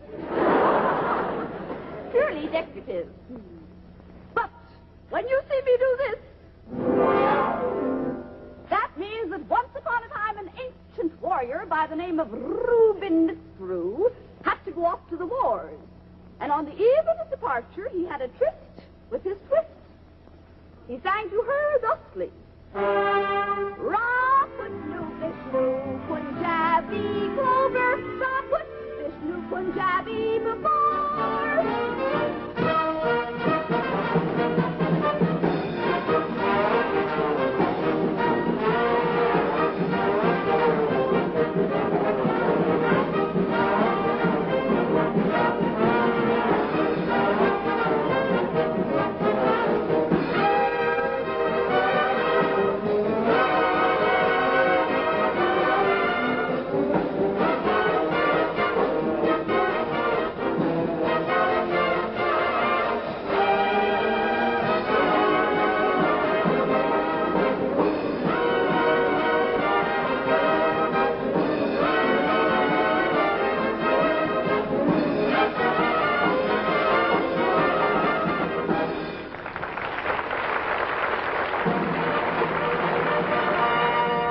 Now Marge and Gower Champion attend a county fair.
Now, ladies and gentlemen, Admiral presents Sid Caesar.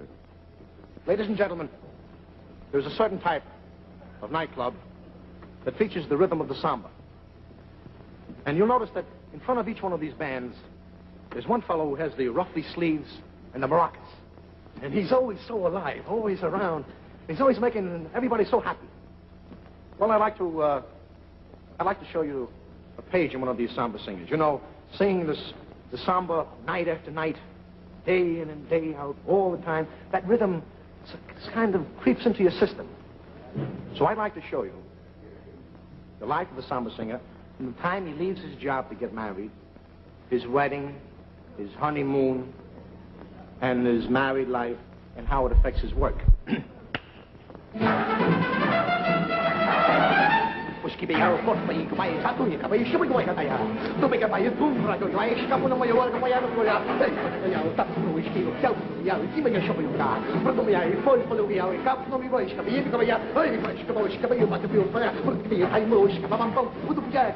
Goodbye, boss. Joe gets married in a place where you come on, hello, Jackie. Hello, Joe. I love you so. Well, here we go.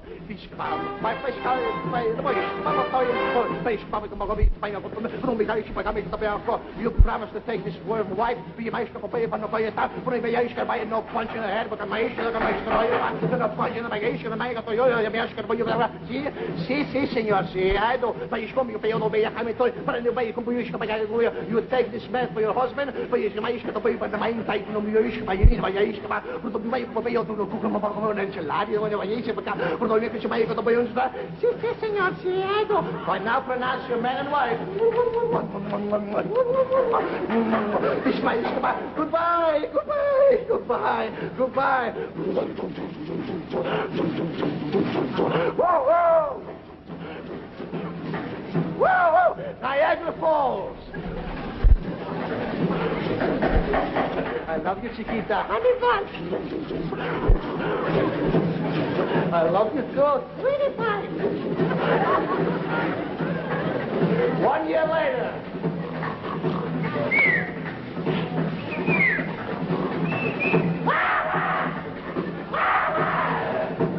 No, you get up! No, you get up! No, you get up! I get up! Shut up!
Get up! Go to work! Get up, go to work! I just got my door! Get out of the house! The lazy club! What do you mean, lazy club? I know lazy. Get out! Okay, mother-in-law, go to work. Sweet all night. Okay, fellas, let's go to work.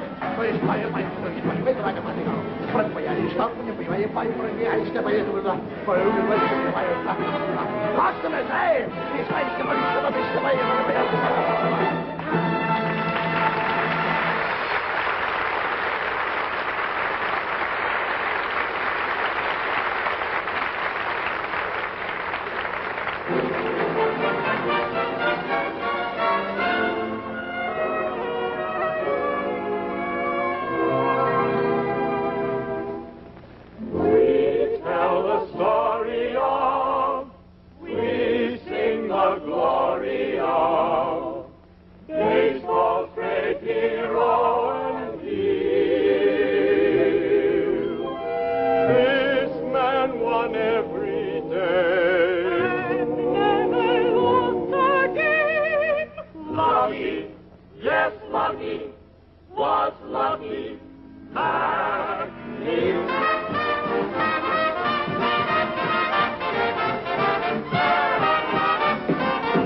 Why do they scream? Hey! It's the final inning. The other team is winning. Enter the pride of the Tenderville team. Lucky McNeil, Lucky McNeil. It's a cinch in a pinch. We need Lucky McNeil.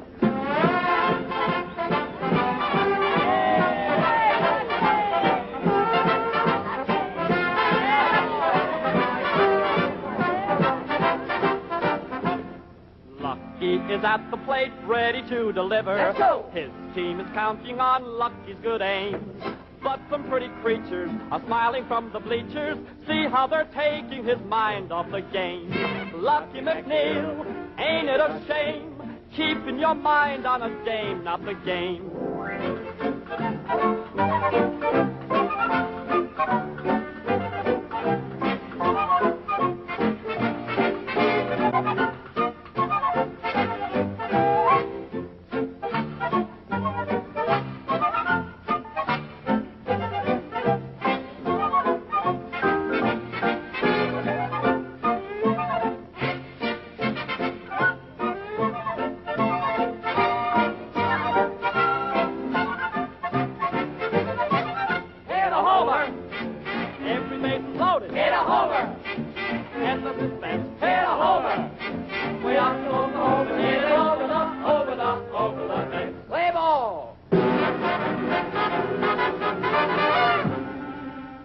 Lucky raised the bat, everyone was silent. Could he be thinking the game was at stake? No, to the contrary, he stole a glance at Mary and remembered a picnic one day by the lake.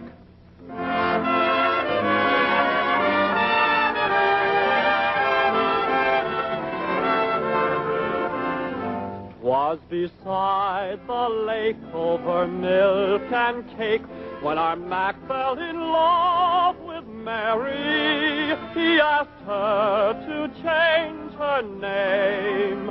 She said, "Win the game." Then he pledged his love over bat and glove. She was flattered but still quite wary. She said, "Yes, I'll change my name. Oh, but stay with the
Lucky raised the bat, you could hear a pin drop.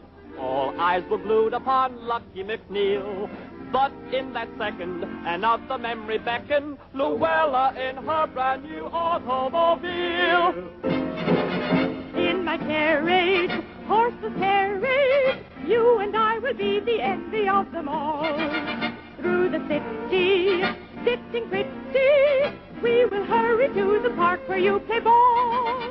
You will make a hit to 2 or 3, and I know that you'll be playing just for me. Just for you. In my carriage, horseless carriage, while we're speeding through the streets so merrily. In my carriage, think of marriage. When you hit the ball, you'll make a hit with me.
One more strike and we're lost.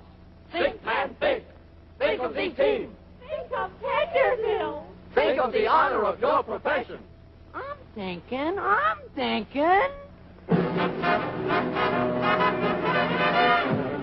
Lucky. Oh, lucky.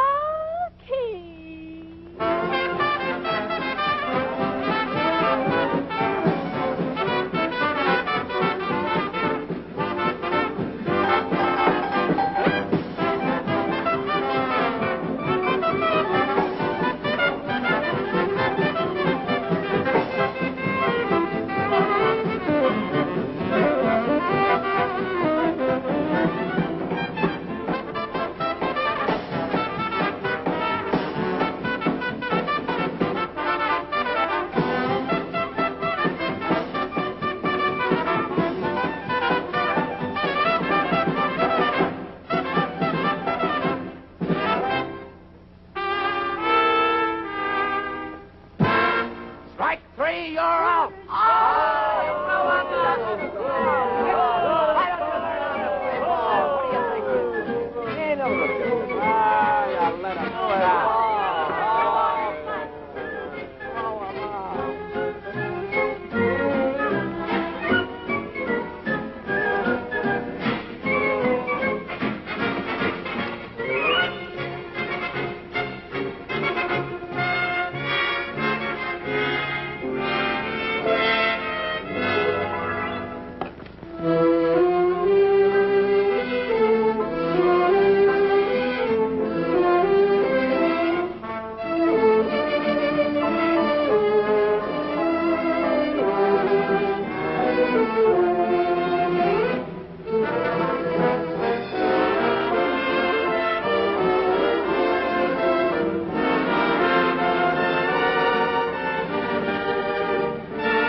Thus ends the story of Tenderville's disaster.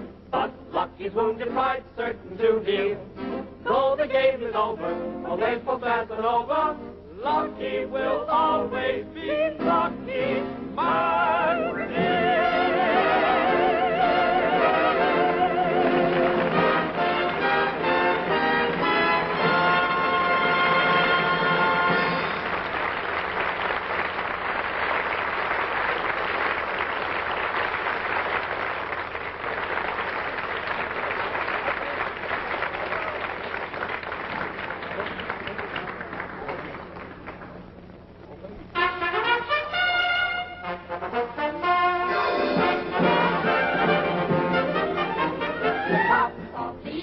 For you. The clock tells us that we're nearly through. We hope we made a little bit of Broadway soon. Right over the woodside and into your room. Your Admiral dealer extends a fond invitation to his friends. Be back again this Friday when it's Admiral showtime. We'll whip up in no time a brand new review. Till then, goodbye, and your goodbye is Admiral. All the top of the evening to you.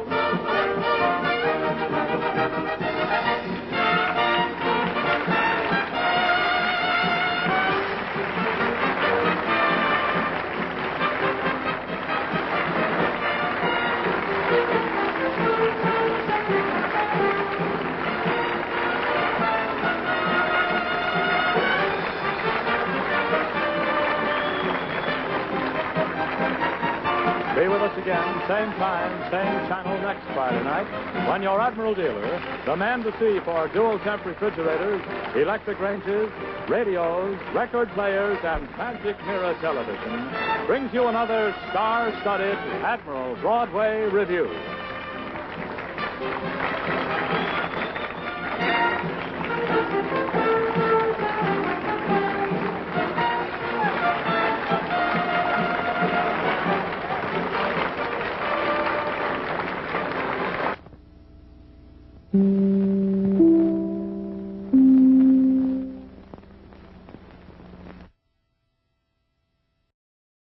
long time, hasn't it, since we had a girl passenger? I hope she's dreamed up something good. Well, no sense in dreaming. Let's get into action. Come on. Hey, why so blue, Jimsy? Oh, I'm not really blue, Mr. I. I'm just thinking. Thinking, huh? Well, I'll buy that. Here's a penny for your thoughts. That's an old-fashioned expression, isn't it, Mr. I? Kind of old. That's what's troubling me, Oh? this age business. What do people mean when they say you were born 30 years too late? Well, too late for what? I haven't the least idea. Nobody ever explains it, but my grandfather's always telling me I should have lived back in the good old days when women were women. Oh, well, they might have been the good old days for your grandpa, but I don't know whether you'd go for him. Oh, why not? Like to find out? Oh, yes. All right, but don't say I didn't warn you. You brought this on yourself. Let's go. I wish I were, I wish I were, I wish I were. Just tell me who. I promise you it will come true. Whatever you wish you were. Come on, everybody. Let's give her a good hand, huh? I wish I were, I wish I were, I wish I were. Just tell me who. I promise you it will come true. Whatever you wish you were. I wish I were. I wish I were back in the good old days. No sooner said than done. Mr. I, what happened? Huh? Where'd I get these funny-looking clothes? Funny-looking clothes, my dear young lady. In 1919, these are the latest wrinkle. 1919? Mm-hmm. Why, that's practically the Dark Ages. What happened in 1919? Oh, all sorts of things. Now, for instance, that sort of thing. Somebody's in trouble. Uh-huh. Quick, Mr. I, this Be way. right with you in a minute. Just leave this note for everybody.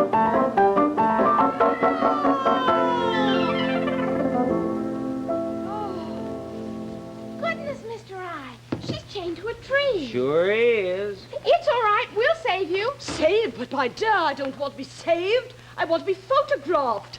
Are you a newspaper photographer? I'm afraid not, ma'am. Oh, dear, I am so disappointed. Help! Madam, we're right here. You don't have to yell. How in the world did you get yourself chained to a tree? Did it myself, my dear. All the suffragettes are doing it these days. All the who? Yeah, that's what they call the ladies who are fighting for the right to vote. You mean vote for president and senators and people like that? Exactly. You see this slogan, votes for women? It's our slogan, and we're just as entitled to it as your father. Oh, he's not my father. He's Mr. I Imagination. Oh, well, you see, chaining ourselves to the trees, the police can't very well arrest us now, can they? Police? Arrest you? Yes, it attracts a great deal of attention. Awfully good publicity, you know. Well, I must get back to the job. Help! Votes for women! Help! Mr. I, does she mean it's against the law for women to vote? Well, these are the good old days, Jimsy. What's good about that? That's just plain un-American. Can't we do something? Well, anything you say, I'm right with you. Well, I think I better stop now. Getting a bit hoarse, you know. Well, my dear, I seem to be unchained from this tree. Now, would you just kindly take that lock and put it in my bag over there? Oh, thank you very much. Miss Snavely, my name is. Miss Nadine Snavely. Miss Snavely, Mr. I Imagination and I both think it's just awful that women aren't allowed to vote. That's right. We want to help you. Help, did you say? Oh, well, that's bully, simply bully. I thought you were just like most of the other men. They just laugh at us. Welcome to our ranks. Well, thank you, ma'am. I'll do what I can, but please try not to think of me as a suffragette. Might be sort of confusing. Miss Snavely, what do I do with these? Just throw them away? Oh, no, my dear. Put them in the bag. They shall be used again and again and again before we win our fight. Just slip them in the bag. And now what? We march to the Capitol. March to the Capitol? Oh, yes. Thousands of women from all over America will be marching to Washington to plead with Senators Staffel and Pipple. Now, they represent the largest block of men opposing us. Oh. And now, Mr. I, a rousing battle song, if you please. It's a man's world, but the women run it for us. It's a man. Stop! No more shall you ignore us. Oh, the hand that rocks the cradle beats a batter with the ladle. Hand in hand they'll take a stand. And I'm the guy elected to lead the band. Underneath the Capitol dome, where the Congress makes its home, the girls are gonna start a hullabaloo. We are gonna take the floor. Give the congressman what's more. It's gotta be done, and that's what we're gonna do. What? March, march, march, ladies, 2 by 2. Fight, fight, begun, and the battle won't be won. On!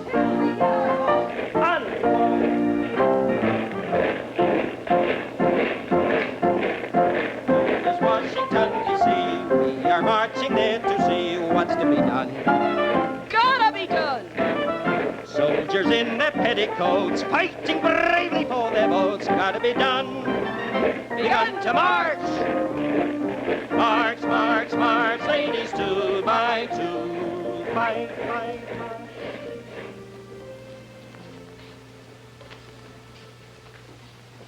My constituents, as I look over your smiling faces in this glorious city, in our glorious native state, I point with pardonable pride to the fact that we Senator Snaffles. Well, Piffle, my boy, come in.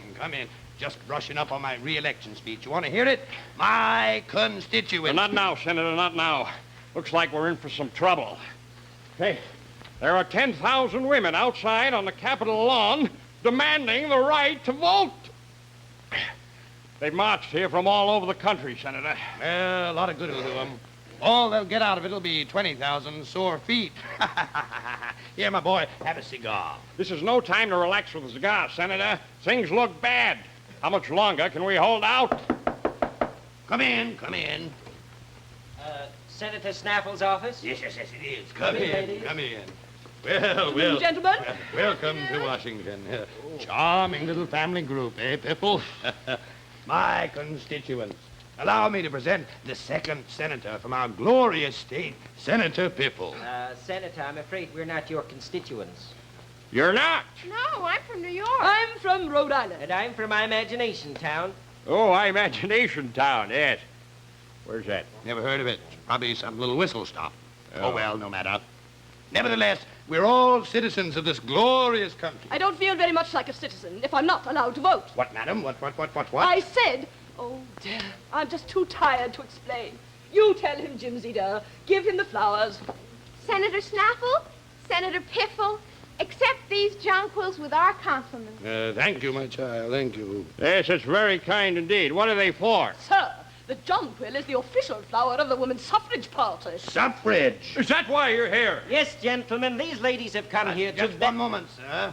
Madam, what's he doing with you? Oh, I came along as sort of a male chaperone. Gentlemen, the women of America need your help. Save your breath, suffragette. We'll fight till the last ditch to keep women from getting the vote. Why, it's preposterous. Yes, women's place is in the home, and not at the ballot box. And furthermore, my foot. Take it easy, Jims. Well, he makes me mad. You don't know it, Senator Snaffle, but you're fighting a losing battle. One day, women will not only vote, but they'll fly their own airplanes, be cabinet members, be our ambassadors abroad, and even sit in Congress as representatives and senators. Here. Are you crazy? She's crazy. They're all crazy. I'll put an end to this here. I've heard just about enough. Now, get out of my office. If you ever come back here, I'll have you arrested. But Senator Snaffle! Easy, Jimsy. The senator means business. Come on, dear. Really?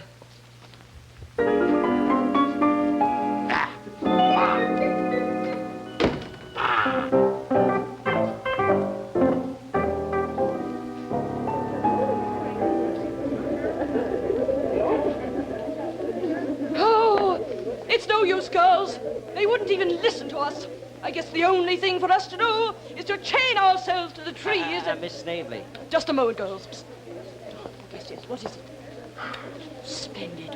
Hey, why didn't I think of that? Miss Snavely, may I speak to the suffragettes? Certainly. Girls, may I introduce our new member, Miss Jimsy Summers.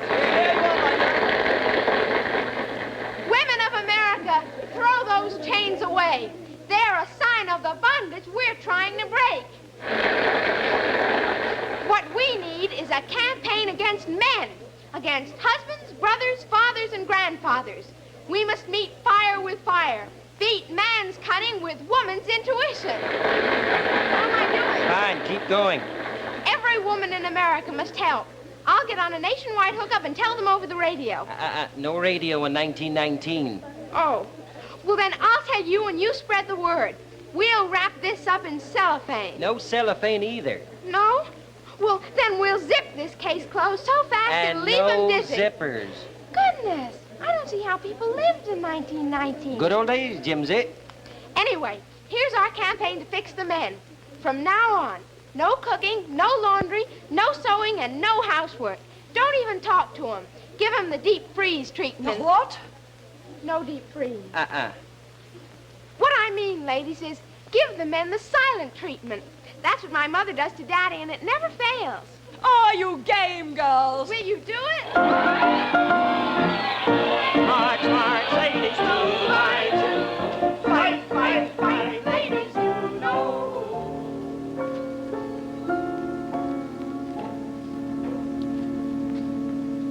Oh, Piffle, my boy, here. Stop that sewing and eat. I can't. I'm too upset. Say, do you realize it's been 2 weeks since I've had a home-cooked meal? Well, I've had nothing but peanut butter sandwiches 3 times a day. I'm sick of them. Yes, my wife won't clean the house. She won't darn my socks, won't wash my shirts. Look at this collar. Huh? And look at this coat. Look at the buttons hanging by a thread. That's a disgrace. And she won't even talk to me either. Yeah, my wife hasn't said 2 words in 14 days. First, it was kind of restful. Now it's getting on my nerves. Yeah. I hear it's like that all over the country. You know, I hate to admit it, Senator, but I'm afraid that these women will win yet. Oh! Never. Why, the men of America will never surrender to an army of petticoats. We are not licked yet. Well, I am, almost. Oh, nonsense, my boy. Now, I have 2 plans. The first one is, I've asked that Mr. Imagination fellow to come over here. We'll get him on our side. He's the only one in the whole country the women folks will talk to. Can't figure him out. Come in, come in. Good afternoon, Senator Snaffle. Received your message. Well, come in, my boy. Come in. Senator Pittman, how are you? Not so good. Oh, yes, you do look rather pale. Something wrong? Haven't been eating well lately, perhaps? You know darn well I haven't been eating. No. Temper, boy. Sit down, Mr. Imagination. You make yourself at home. Have a cigar. No, thank you. Well, then, have a peanut butter sandwich. Senator, will you just look out the corridor and make sure everything's safe? We have to be mighty careful we're not being overheard. Those women are everywhere. Yes, everywhere but in the kitchen. Well, now, gentlemen, that gives me an idea. I've got a plan to give you the strength to hold out a bit longer. Well, at last you've seen the light. I knew you'd come over to our side. Why, if your plan works, Mr. Imagination, you'll be a national hero. Help us to send these women back to the kitchen and we'll declare a national holiday. Gentlemen, if you can boil water, you don't even need 'em in the kitchen. Now then, gentlemen, watch me closely. I have here a red and yellow package, a large packet, Nestle's Ever Ready, the instant cocoa, you know. Why, it's so simple, even a man can make it. Now, watch me closely. First, 3 teaspoons teaspoonfuls. There we go. 1, 2, and 3. Now you add some hot water.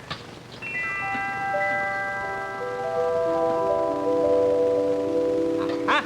And now we stir. There we are, gentlemen, as simple as all that. Well, I'm sorry, I can't drink anything without milk and sugar. Oh, a very good point, Senator, but you see, Nestle's is made with the milk and sugar in it already. But the taste, sir, how does it taste? Now, that is the question before the House. A very good question, sir. Try it. Why, it's a glorious drink, sir. A glorious drink. Senator Piffle, I think we got 'em licked right here on the home front. You're right, sir. Victory is in sight. Gentlemen, Mr. Nestle's cocoa can do an awful lot of things, but there is one thing it cannot do. What's that? It can't darn your socks. Drat. Double drat. Oh, now, gentlemen. Believe me, I know exactly how you feel. Your wife, Senator? Uh-huh. Well, now, let's see. Oh, you lady, look what you've done to me. Oh, you lady, you've got 'em up a tree. A woman's place is in the home where a man can sit and relax.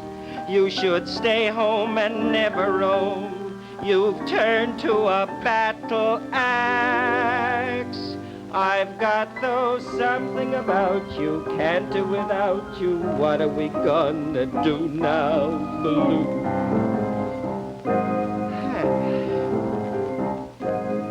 Oh, you lady, it's no skin off your nose. Oh, lady, you don't care about my woes. Am I man or am I mouse? You've got me right on the hook. no longer master in my house. If only I'd learned to cook. I've got those can't do without you, something about you. What are we gonna do now, Blue?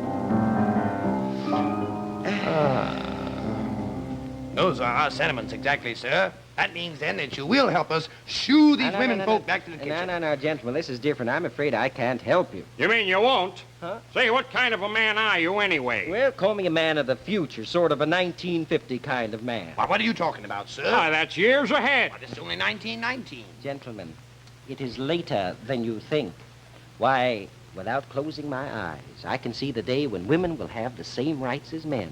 Why, do you know, I can see them walking into a man's barber shop and getting their hair bobbed. What? What? Why, yes, and I can even see them smoking if they like.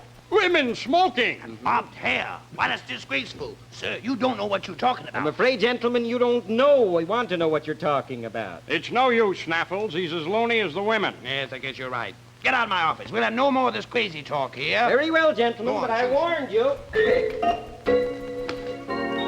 Hey, these dresses, something must be up. I better go and warn the girls.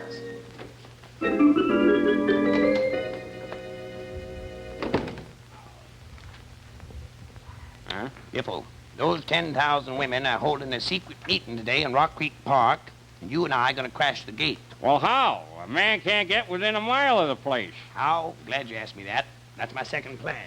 I'll show you how. Just follow me over here. The house right here in this closet. Now, look here, Biffle. Right here.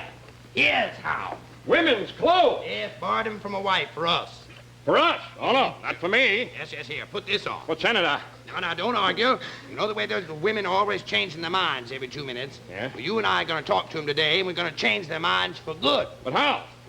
Never mind. Let's see Now, how listen, we're going to do first thing we do when we get there... Here, hurry up. Keep your shirt on and put your skirt on, I'll tell you. The first thing we do when we get there... Yes? We go right... Oh, Mrs. Hodgkin, so very nice to see you. Oh, come right in. Oh, my dear, come right in. Oh, my dear. I've run all the way from the Capitol This steps. is a secret meeting for I know suffragettes it, only. but I've got to warn you. We trust no one in trousers. I've got to warn you about those... Goodbye, Mr. I. Here, grab this camera. Oh, Mrs. Wheatley. What for? Oh, how do you do? Oh, Mrs. Brown, come right through. Oh, yes. Go on now, right ahead, girls. Go right ahead. Yes, that's perfectly all right. Oh, we're so glad to see you. How do you like Mrs. Oh, doesn't she look adorable today? What a charming outfit she's wearing. Yes, girls, go right in, go right straight in. So very nice to see you all. Yeah. Put this on. We got to get into action. How's this work here? I can't see a thing here. Of course you can. You got it on backward. Oh. How do I look? Let's see now. That mustache of yours is a little heavy. Yep. I think here. You better hide it with this. You mean like this? Yes. Keep that in front of your face all afternoon. Yeah. Well, how am I going to talk? Well, talk out the side of your mouth. Out the side of my mouth? Well, won't the other women, won't the women think it's kind of funny if I got my mouth covered all day? Tell them you're afraid of germs. I'm going to hide my whiskers behind this veil now, like that. There, how do I look? You look just like my mother. Good. Come on, let's go. Right. And the hand that rocks the cradle will one day cast a vote. Nothing can stop us now. We won our first victory in Wyoming 50 years ago. Women have voted there since 1869. 3 cheers for Wyoming. Hip, hip, hooray! I think this would be an excellent opportunity to give a demonstration in tree chaining. Oh, no, thank you, Miss Snavely. That's all behind us now. Ladies, we're on the verge of victory. The men are weakening. Our campaign of no housework, no conversation is working like a charm. Madam Chairman. Yes? May I say a few words? Oh, certainly. Your name, please? Oh, my name. Oh, Peabody. I'm Miss Effie Peabody. And frankly, I'm worried about our campaign. Girls, since I've stopped feeding my husband, he's lost 15 pounds. He's slowly starving to death. And girls, if you don't do your laundry, your clothes will mildew. Just think of all the dust and the germs in your house. That's right. Girls. Girls, he's right. Yes, you've got to watch your laundry work or your clothes are just ruined. Yes, mine are Don't believe a word he's saying. Not a word they're saying. Get off this platform. Imposter, Ladies, please, one at a time. Let's not quarrel among ourselves. Go ahead, Mrs. Peabody. Thank you, Madam Chairman. Now, our mothers and grandmothers never voted at all, and they were perfectly happy. That's true. My grandmother was one of the happiest women on record. Oh, hush up. Now, personally, I'm resigning from the suffragette party. I certainly am getting right out of it. I wouldn't get near one of those voting machines. You never know when you get your skirt caught in them. Look, ladies, imposters! Grab your camera, Jimsy! Got it! Look at him go. Look at him run. Chasing those men over, John. Come back, girls. Not Mister. Mr. I! You want her to start chasing me, too? Oh, Mr. I knew it was you all the time. Well, how'd you guess? Oh, I could see your trousers. I don't know what I'm laughing at. They've all gone, and I didn't finish my speech. Well, never mind about that. Just get that picture developed. We've got them where we want them. I don't understand. Pretty neat, huh? Bully, simply bully. We've got them. Oh, thank goodness we're safe. No, never thought we'd get rid of those women there, Snaffles. Thousands of them. It scared me to death. Pretty clever of us running through the zoo. I bet they're still looking for us in the monkey house. Yes, well, those women will make monkeys out of us yet. What do we do with these? Oh, here, hide them. Burn them. Get rid of them. We mustn't have a trace of it here. If they could ever prove that you... Quick, hide them. Where? Anywhere. Sit on. Yeah. Come in. Hello, Senator Snaffle. May we come in? Oh, yes. Well, Piffle, just look who's here. Good afternoon. Good afternoon, Why, gentlemen. Senator Piffle, don't you rise when ladies enter the room? Oh, yes. Well, you'll have to excuse me. I sprained my hip. Running too fast, no doubt. Yeah. What do you mean, sir? Show 'em the picture, Jimsy. Oh, it's the first one I ever took. We had it enlarged. Pretty good, don't you think? Oh, no.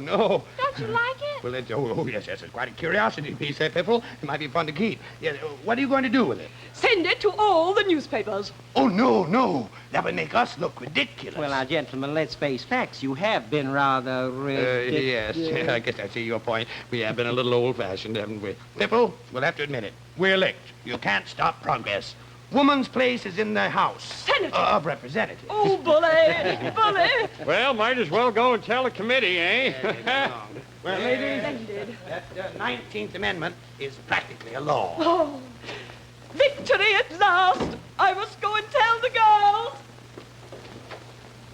Well, everything turned out all right, didn't it, Jimsy? Well, I guess I'll be going home now. You coming with me? Well, no, thank you, Mr. I. I'd kind of like to stick around a while. Who knows? Maybe someday I'll be a lady senator. Hey, I'll bet you make a good senator, too. Okay, anytime you decide to run, why, I'll vote for you. So long, Jimsy. Let me know. Bye. So long. Wonder what it feels like to be a senator.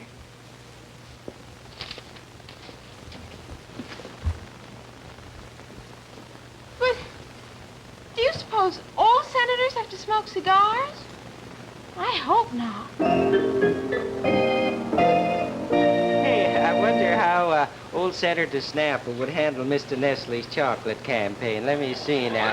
My friends, from the rock-bound coast of Maine to the sunny coast of California, I say to you that Mr. Nestle's milk chocolate crunch bar deserves your vote. And we point with pardonable pride to that delicious, rich, creamy milk chocolate with that crispy crunchiness. And in conclusion, I say to you, that glorious bar has that famous Nestle chocolate flavor. And, oh, shucks, what's all the shouting for? Don't have to shout about Mr. Nestle's Crunch Bar. Anybody ever tasted it knows it tastes good. Knows it's got that wonderful, different taste. And any time you decide to put it to a vote, well, you know who'll be the victor by a landslide. That's right, Mr. Nestle's Milk Chocolate Crunch Bar.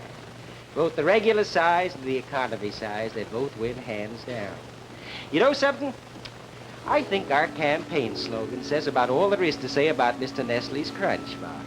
It's good because it's Nestle's, and it's Nestle's because it's good, upon which wise words I say so long. Gotta go now. So long there. See you again.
with us again next week when Nestle's Milk Chocolate Crunch Bar and Nestle's Ever Ready, the Instant Cocoa, present Mr. Imagination.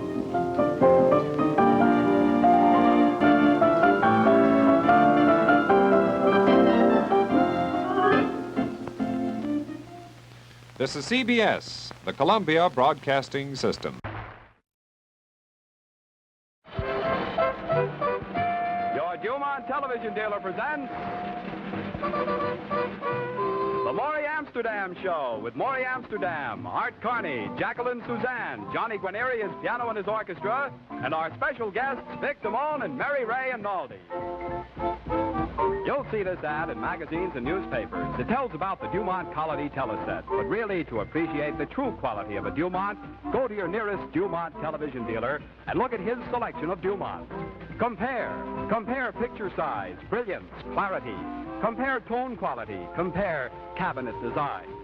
Here's the Dumont Colony. It's one of the superb television receivers made by Dumont, originator of large direct view television, and manufacturer of the television receiver that owners point to with pride when they say, I own a Dumont. Well, this model, the Colony, is beautiful in design and unsurpassed in performance. Its clear, true picture shows on a 116 square-inch screen. As television spreads throughout America, you'll spot the families that know, the families who insist on only the finest in everything. You'll spot them because they own a Dumont.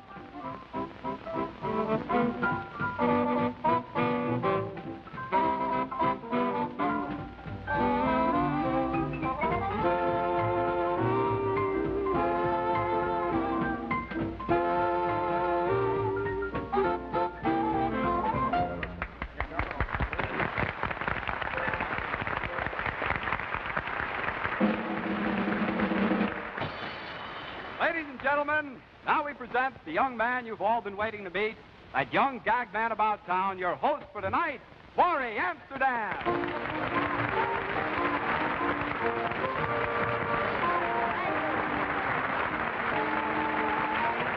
Thank you, ladies and gentlemen. Welcome to the Silver Swan Cafe. And Don, thank you, Don Russell it is, for the nice introduction. It's quite unnecessary. You've all no doubt seen me wrestle under the name of Mr. America. Oh, what a night. This is opening night here in the Silver Swan, and I'm so tickled it makes you feel it when you see people sitting here at such a false bunch. What'd he say? Wow. What'd he say? Oh, it's been one. I'm so enthused, and I feel so great. We just came back from Florida. Tell us about it. I will, and he did. My wife and I went down, and as my mother-in-law and our son, I steered. My mother-in-law drove. Had a wonderful time. Had a wonderful, wonderful time. And believe me, everybody talks about big expenses. Pay no attention. The whole thing cost us $400 a day. Oh, those prices. I walked into the hotel. I went up to the clerk. I said, if you got something nice and restful for $10, he gave me an aspirin. Oh, they've even got an orchestra in the lobby to drown out the complaints. I'm telling you, I have never seen the way they do things in such grand style down there. I saw a flea walking down the street with 6 dogs on him. Everything is done so big, and of course the hotel rooms. I went in, I signed the register. The manager was very nice. He gave me a room, very homey. We have little signs over the beds. Says, sleep here and the angels watch over you. A couple of them bit me. Well, I should have expected it when I signed the register. Just as the ink was drying, a cockroach walked over my name. It's not bad enough to find him in bed. They come down to see what room you're in. And then I went out on the beach. This is the truth. I went out on the beach, and everybody is out there. You stay out all day, and they talk about suntans. You walk away one big, beautiful blister. That sun is so powerful. I was laying down there on the sand 20 minutes. I was all brown. A kid dropped a chocolate ice cream cone on my kisser. And you should see those bathing suits the girls almost have on. The new bathing suits. 2 bandanas and a prayer. This one girl had on a suit. It was kind of a, well, she had around, I think she left it home. Well, folks, here it is. Here's the song that, well, they've been playing it on the radio night and day. That's why everybody's buying television. Dumont, of course. When you come to the chorus of this song, I want you to all feel that this is the time for you to follow the thing, and that's why we're going to bounce. What'd he say? Yucca-puck, yucca-puck, yucca-puck, yucca-puck, yucca-puck.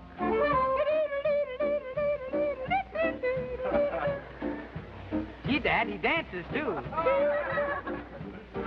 My uncle works at the circus, and I don't think he's very deft. The other day a lion bit off his head. Now he's only got one head left. Yucca-puck, yucca-puck, yucca-puck, yucca-puck, yucca-puck. Everybody, yucca-puck, yucca-puck. Everybody, yucca-puck, yucca-puck. That's the idea. Want everybody to sing, and we have some lovely gifts tonight for the best singers here. For the men, especially the athletic type, something I think you're really going to appreciate. The best man singer tonight, we're sending 2 dumbbells. Their names are Sadie and Mildred.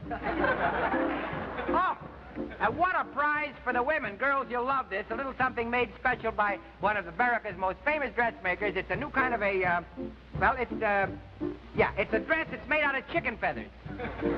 With schmaltz buttons, you'll love them. Wait, oh, these chicken feather dresses, you put them on, you tickled. I'm telling you,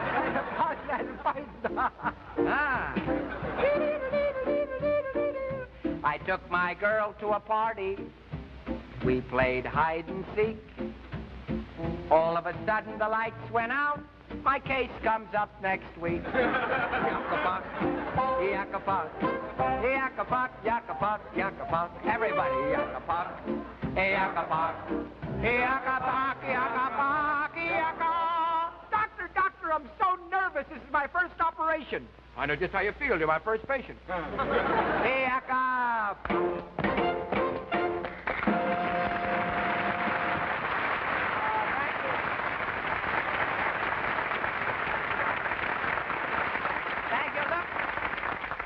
This is only the beginning of the show, folks. It's, as I told you, opening night at the Silver Swan, and we want you to make it your home. We want you to feel whenever you're in the mood for a good time, no minimum, no cover charge, just a lot of good fun. And we want you to join in.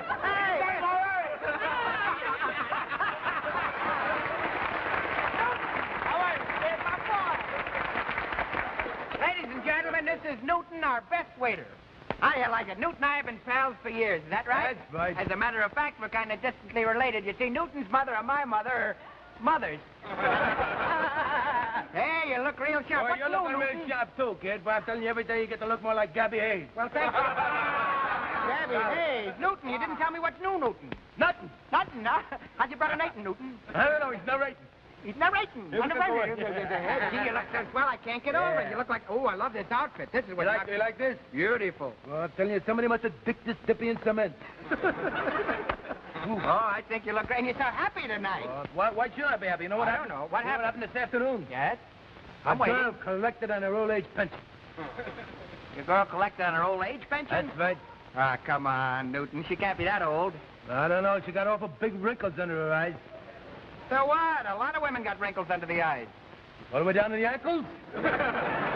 Sheesh. She must be some down. Oh, I'm telling you what, I got a picture of her here someplace. Wait a minute. You have to show it to me? Wait a minute, I'm forced to. In the contract, huh? Yucca-puck. My girl got a face like a duck. There it is. Oh, this I got. That's her there. That's a picture of her standing next to a new Dumont television set. Hey, looks nice.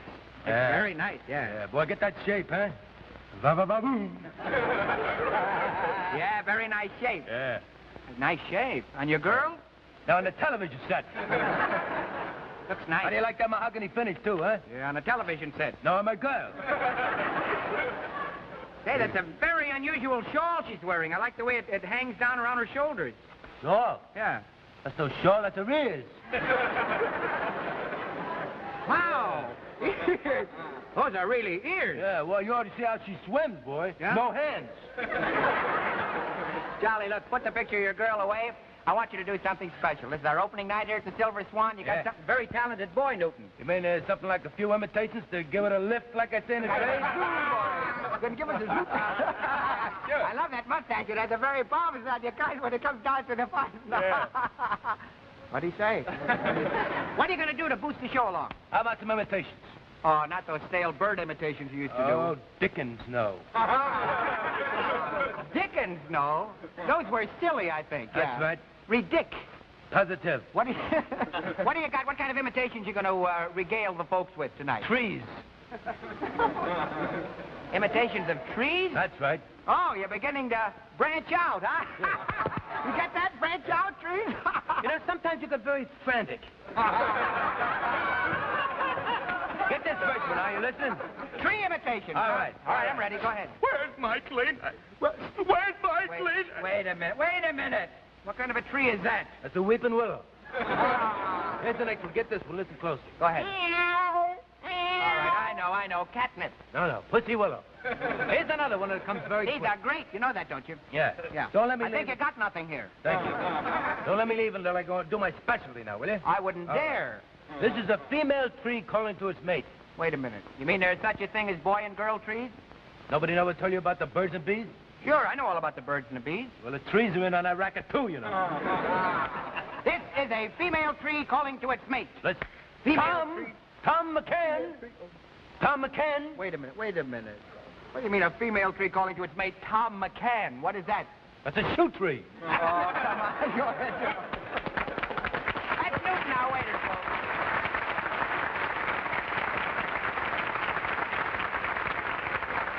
That's Newton, our waiter, and if any of you folks here want good service, that's the boy not to call on. We have a wonderful, wonderful act to start our show off with tonight, ladies and gentlemen. They happen to be my own favorite dance team. I've seen dance teams all over the country, and I'm not just saying it because they're here, but I'm really, really crazy about their work. I know you'll agree with me when you meet the very wonderful Mary Ray and Naldi.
boy, that guy's got muscles in his eyebrows. I got muscles too, but I left them home in the other suit.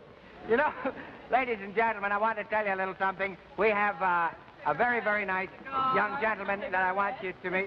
There's cigars, cigarettes. Cigarettes. Oh, Jackie, come here a second. Folks, I want you to meet Jackie. Jackie is, well, you see, she's a girl. And Jackie sells the cigarettes here and everything, and what's the matter? Aren't you glad to see me? Well, I would be if I knew who you were. What a brush. What do you mean if you knew who I was? You've seen my picture in the papers. I just came back from Florida. Oh, of course. You're that fellow who worked for a bank. Yeah, and I took the money to... Wait a minute. I am not the fellow who worked for I'm a bank. only kidding, Maury. Of course I remember you. And it's good to see you're back. Yeah, say it. Good to see you're back, too. As a matter of fact, Maury, I made you a little present. Ah, you shouldn't have done it. What'd you make? Here, try it. Chocolate-covered walnut. Oh, gee, Dad, I'm crazy about these. Chocolate-covered walnuts. You sure these walnuts in here are fresh? Of course they're fresh. I didn't even take them out of the shell. Thanks a lump. Incidentally, how's the cigar and cigarette business going? Oh, just wonderful. Yeah? A man over there bought 100 cigars. No kidding. Yeah, his wife just had twins, and he bought 50 for each twin. I think that's wonderful. Too bad for you his wife didn't have triplets, huh? Oh, no, she couldn't have had. She couldn't? Why not? Because I ran out of cigars. I think that's nothing. Tell me, Jackie, where you been lately? I haven't seen you. Around? Well, I've been working for an artist. Yeah? What you been doing? Every day I went up to his studio and I posed for 5 hours a day sitting on a white horse. He calls the picture Lady Godiva. Huh? You're posing on a white horse? He calls the picture Lady Godiva? Hey, how'd you look in the picture? Oh, he didn't paint me. He just painted the horse. Well, why did he have you sitting there? Well, he had to have somebody to talk to. So what else is new? What else is new? Oh, yes. The other day I went to my first baseball game. Well, bully for you. How'd you like it? Oh, it was dreadful. What do you mean dreadful? Everybody likes baseball. No. Sure. Maury, it's the silliest thing I've ever seen. Imagine grown men running around in long stockings and little short pants from beanbag to beanbag trying to hit a poor little defenseless ball. You don't get the idea. You see, the fella throws... Oh, no, and there was one man who stood there, and every time a ball was thrown at him, he tried to hit it with a big stick. That was a bat. A bat? Yeah. Well, I didn't see any wings on it. But they must have had a... a bat. You're thinking of the kind Oh, no. They had a very guilty conscience because every time they hit this poor little ball, they'd drop the stick and then they'd start running. Well, you see, they make a hit. A hit? Well, they certainly didn't make a hit with me. No. But the worst one of all, he was a big man. He wore a mask, and he had long pants. And every time these fellows hit the ball, if they didn't hit it, then suddenly he would yell, strike, strike! Yeah. A strong union, yeah. Yeah, imagine trying to start a strike in the middle of the game. It's just simply awful. And then they'd go on, and they'd hit it again, and then he'd yell, foul ball, foul ball. Foul ball, foul ball, Well, it isn't bad enough to hit this poor little defensive ball. When you call it names, it's simply awful. And I was sitting there in my best pajamas, looking like a doll, in my best blue pajamas. Wait a minute. You went to a baseball game in your pajamas? Of course, silly. It was a night game. Oh. And night game with cigars, cigarettes.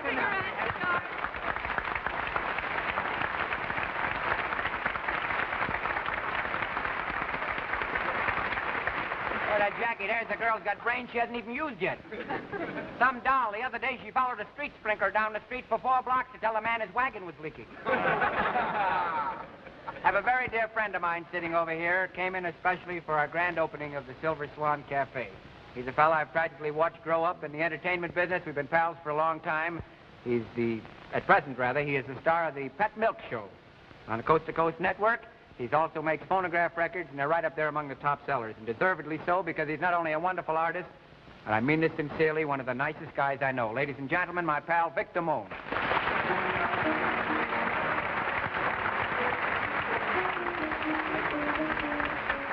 Great. Thank you. Strange, dear, but true, dear, when I'm close to you, dear, the stars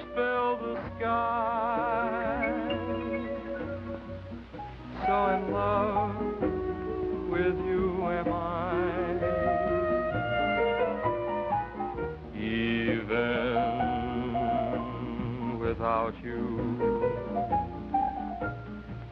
my arms fold about you. You know, darling, why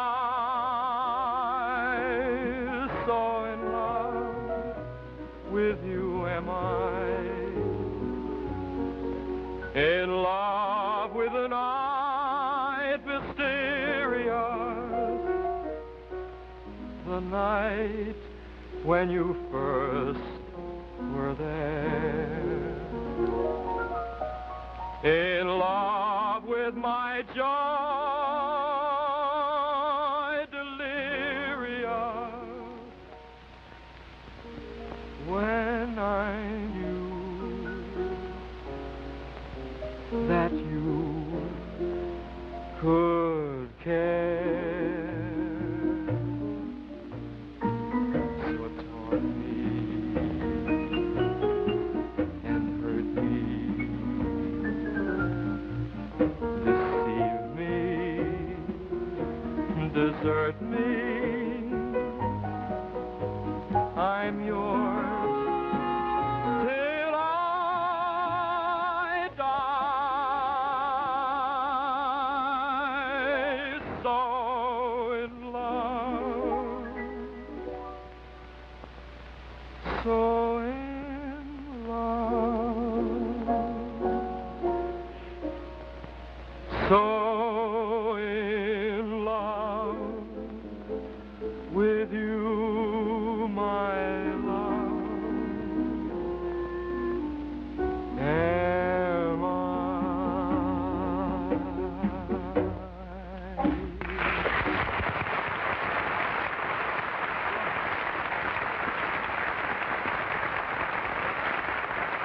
Wonderful, Vic. Hit the ball, ladies and gentlemen. Come on. Stand up, take a nice ball. Vic! Don't go away. We want you to come back. Vic will be back in just a little bit. Incidentally, Vic is opening over at Bill Miller's Riviera. What's that date, Vic? The 28th. 28th of this month, huh? April. You'll be a smash over there. You'll be a very big hit. Just mention my name. Nothing. Well, Vic's put you in the mood for good music, so here's where I ruin everything. This way. Just get tuned up, fellas. Candy, a prize in every package. Stolen refrigerators. Get them while they're hot. You've heard of Evelyn and her magic violin? Meet Maury and his miserable cello. I come to you tonight through the courtesy of Tipping Topper's Tip Top Toupee Paste. Baldies, do you suffer from flying toupees? When the man in back of you sneezes, does the man in front of you automatically wear your head? What you need is a good paste in the hair. You have the part. Poem. If a cat has little kittens and a dog has little pups and a hen has little chickens, so how come my girl has such big feet?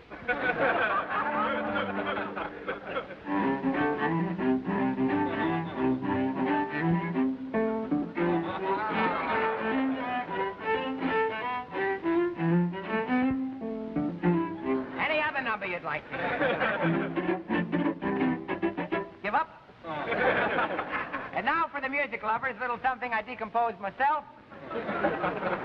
Entitled, When Mrs. Moore Begins to Snore, She Blows the Blankets All Over the Floor. From the picture, The Falcon Stabs Bulldog Drummond.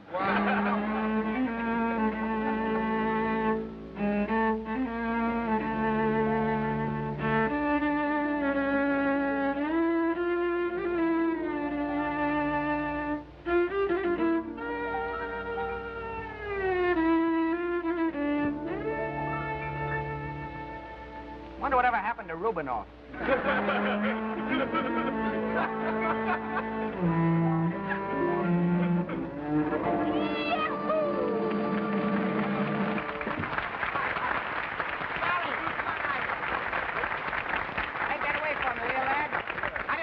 Charlie? Oh, terrific. I go for Charlie, that's your maiden name. Newton, that's your new name. Right.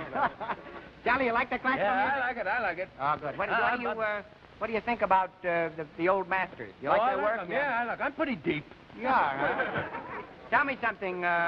Who do you think is responsible for Beethoven's fifth? Mrs. Beethoven. We got a lot of nice people sitting in our audience I'd like you to meet. Decided to pay us a little visit tonight, and we're very happy to have them with us. First of all, a gentleman whose column you read daily in our top newspapers throughout the country. He's the saloon editor of the New York Post, my friend Earl Wilson. Earl, will you take a bow? Nice having you with us, Earl. Thank you. And with Earl, his B.W., his beautiful wife, Mrs. Wilson. Mrs. Wilson. I seated over here my very good friend, the wine tycoon, Peppy Wiener. Enjoying your problems. Don't stand up, that's enough. And let's see, who have we over here? One of New York City's most popular judges, and incidentally happens to be a cousin of mine, Bertie Amsterdam. Would you take a bow? I see my doctor is here, but I better not introduce him. It'll cost me money. Seated over here, my B.W., my beautiful wife. Darling, would you take a bow?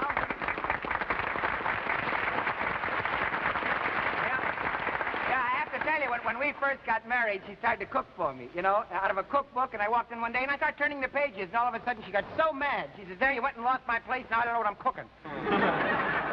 Say, I almost forgot we have a play here. I don't know if we're going to have time to do it on tonight's show here, but it was written by Newton, our waiter, and you know how the union is. Says here, Newton, our waiter, it sounds a little silly, but argue with the waiters' union. Get this. The title, Life on a Banana Plantation or Back with the Old Bunch. Oh, first of all, we have to have a hero. Hey, Vic, you think you can be a hero? Why, sure. Well, don't overdo it, kid. Just go out and rest your muscles. Go ahead, pick up a script out there someplace and come back. Now we have to have the heroine. Let's see the heroine. Johnny, a little mood music first, and then we'll bring her out. That's right. Wait a minute, I said mood, not... Come on out. All right, let's get the heroine out here. Come on, heroine. This is our heroine. Go ahead and heroine it up. All right, there you are. My name is Gretchen Pennyfeather, and this is my baby Humphrey. We are all alone in this log cabin. Poor little Hump. He is hungry. I must feed him.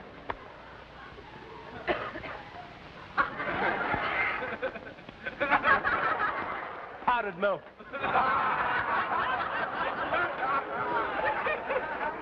Outside, a storm is raging. BRR, it is cold. BRR. It's so cold, my red flannels are turning blue. Methinks it is that dastardly villain, Titus Flintheart. Yeah, that's me. Look, I've come to foreclose on the mortgage. You can't foreclose on the mortgage. Why not? Because you can't even pronounce it. What are you worried about? Outside, the air has a Merry Christmas. A Merry Christmas? Yes, and a Happy New Year. How are you? Marry Mr. Acquaintance be forgot. This is some play you wrote here, kid. Marry me, and we will live in a beautiful home where every morning we can turn to the next page. Oh, if only my hero Snodgrass were here, he would save me. Hark, I hear his footsteps. I have come at last. Yeah, all the way from Hialeah. All the way from Hialeah. Go ahead. Tis my Some action. darling. I'll make you run out and come back. Tis my darling Snodgrass. Gretch. Snod. Nuts. Darling, I have been riding horseback for 3 days, and my feet are all wore out. You see? Yeah, I got a mighty low horse. Now, wait a minute. Marry me, and I will shower you with riches and diamonds. And what we will do now is sing our love song, all right? And what's that? It goes, keep on looking for that bluebird, yeah. Friends, go to your nearest Dumont television dealer tomorrow. Look at the Dumont models he has on display. Choose the one which will fit best your own home decorating scheme. Then relax and get full enjoyment of the finest in television with your own Dumont. The Maury Amsterdam Show is produced by Mr. Amsterdam. It's directed by David P. Lewis. Settings by Russell Patterson. Production supervised by Frank Bonetta. Join us next week at this time when your Dumont television dealer will again present the Maury Amsterdam Show. This is Don Russell speaking, reminding you that Dumont is first with the finest in television.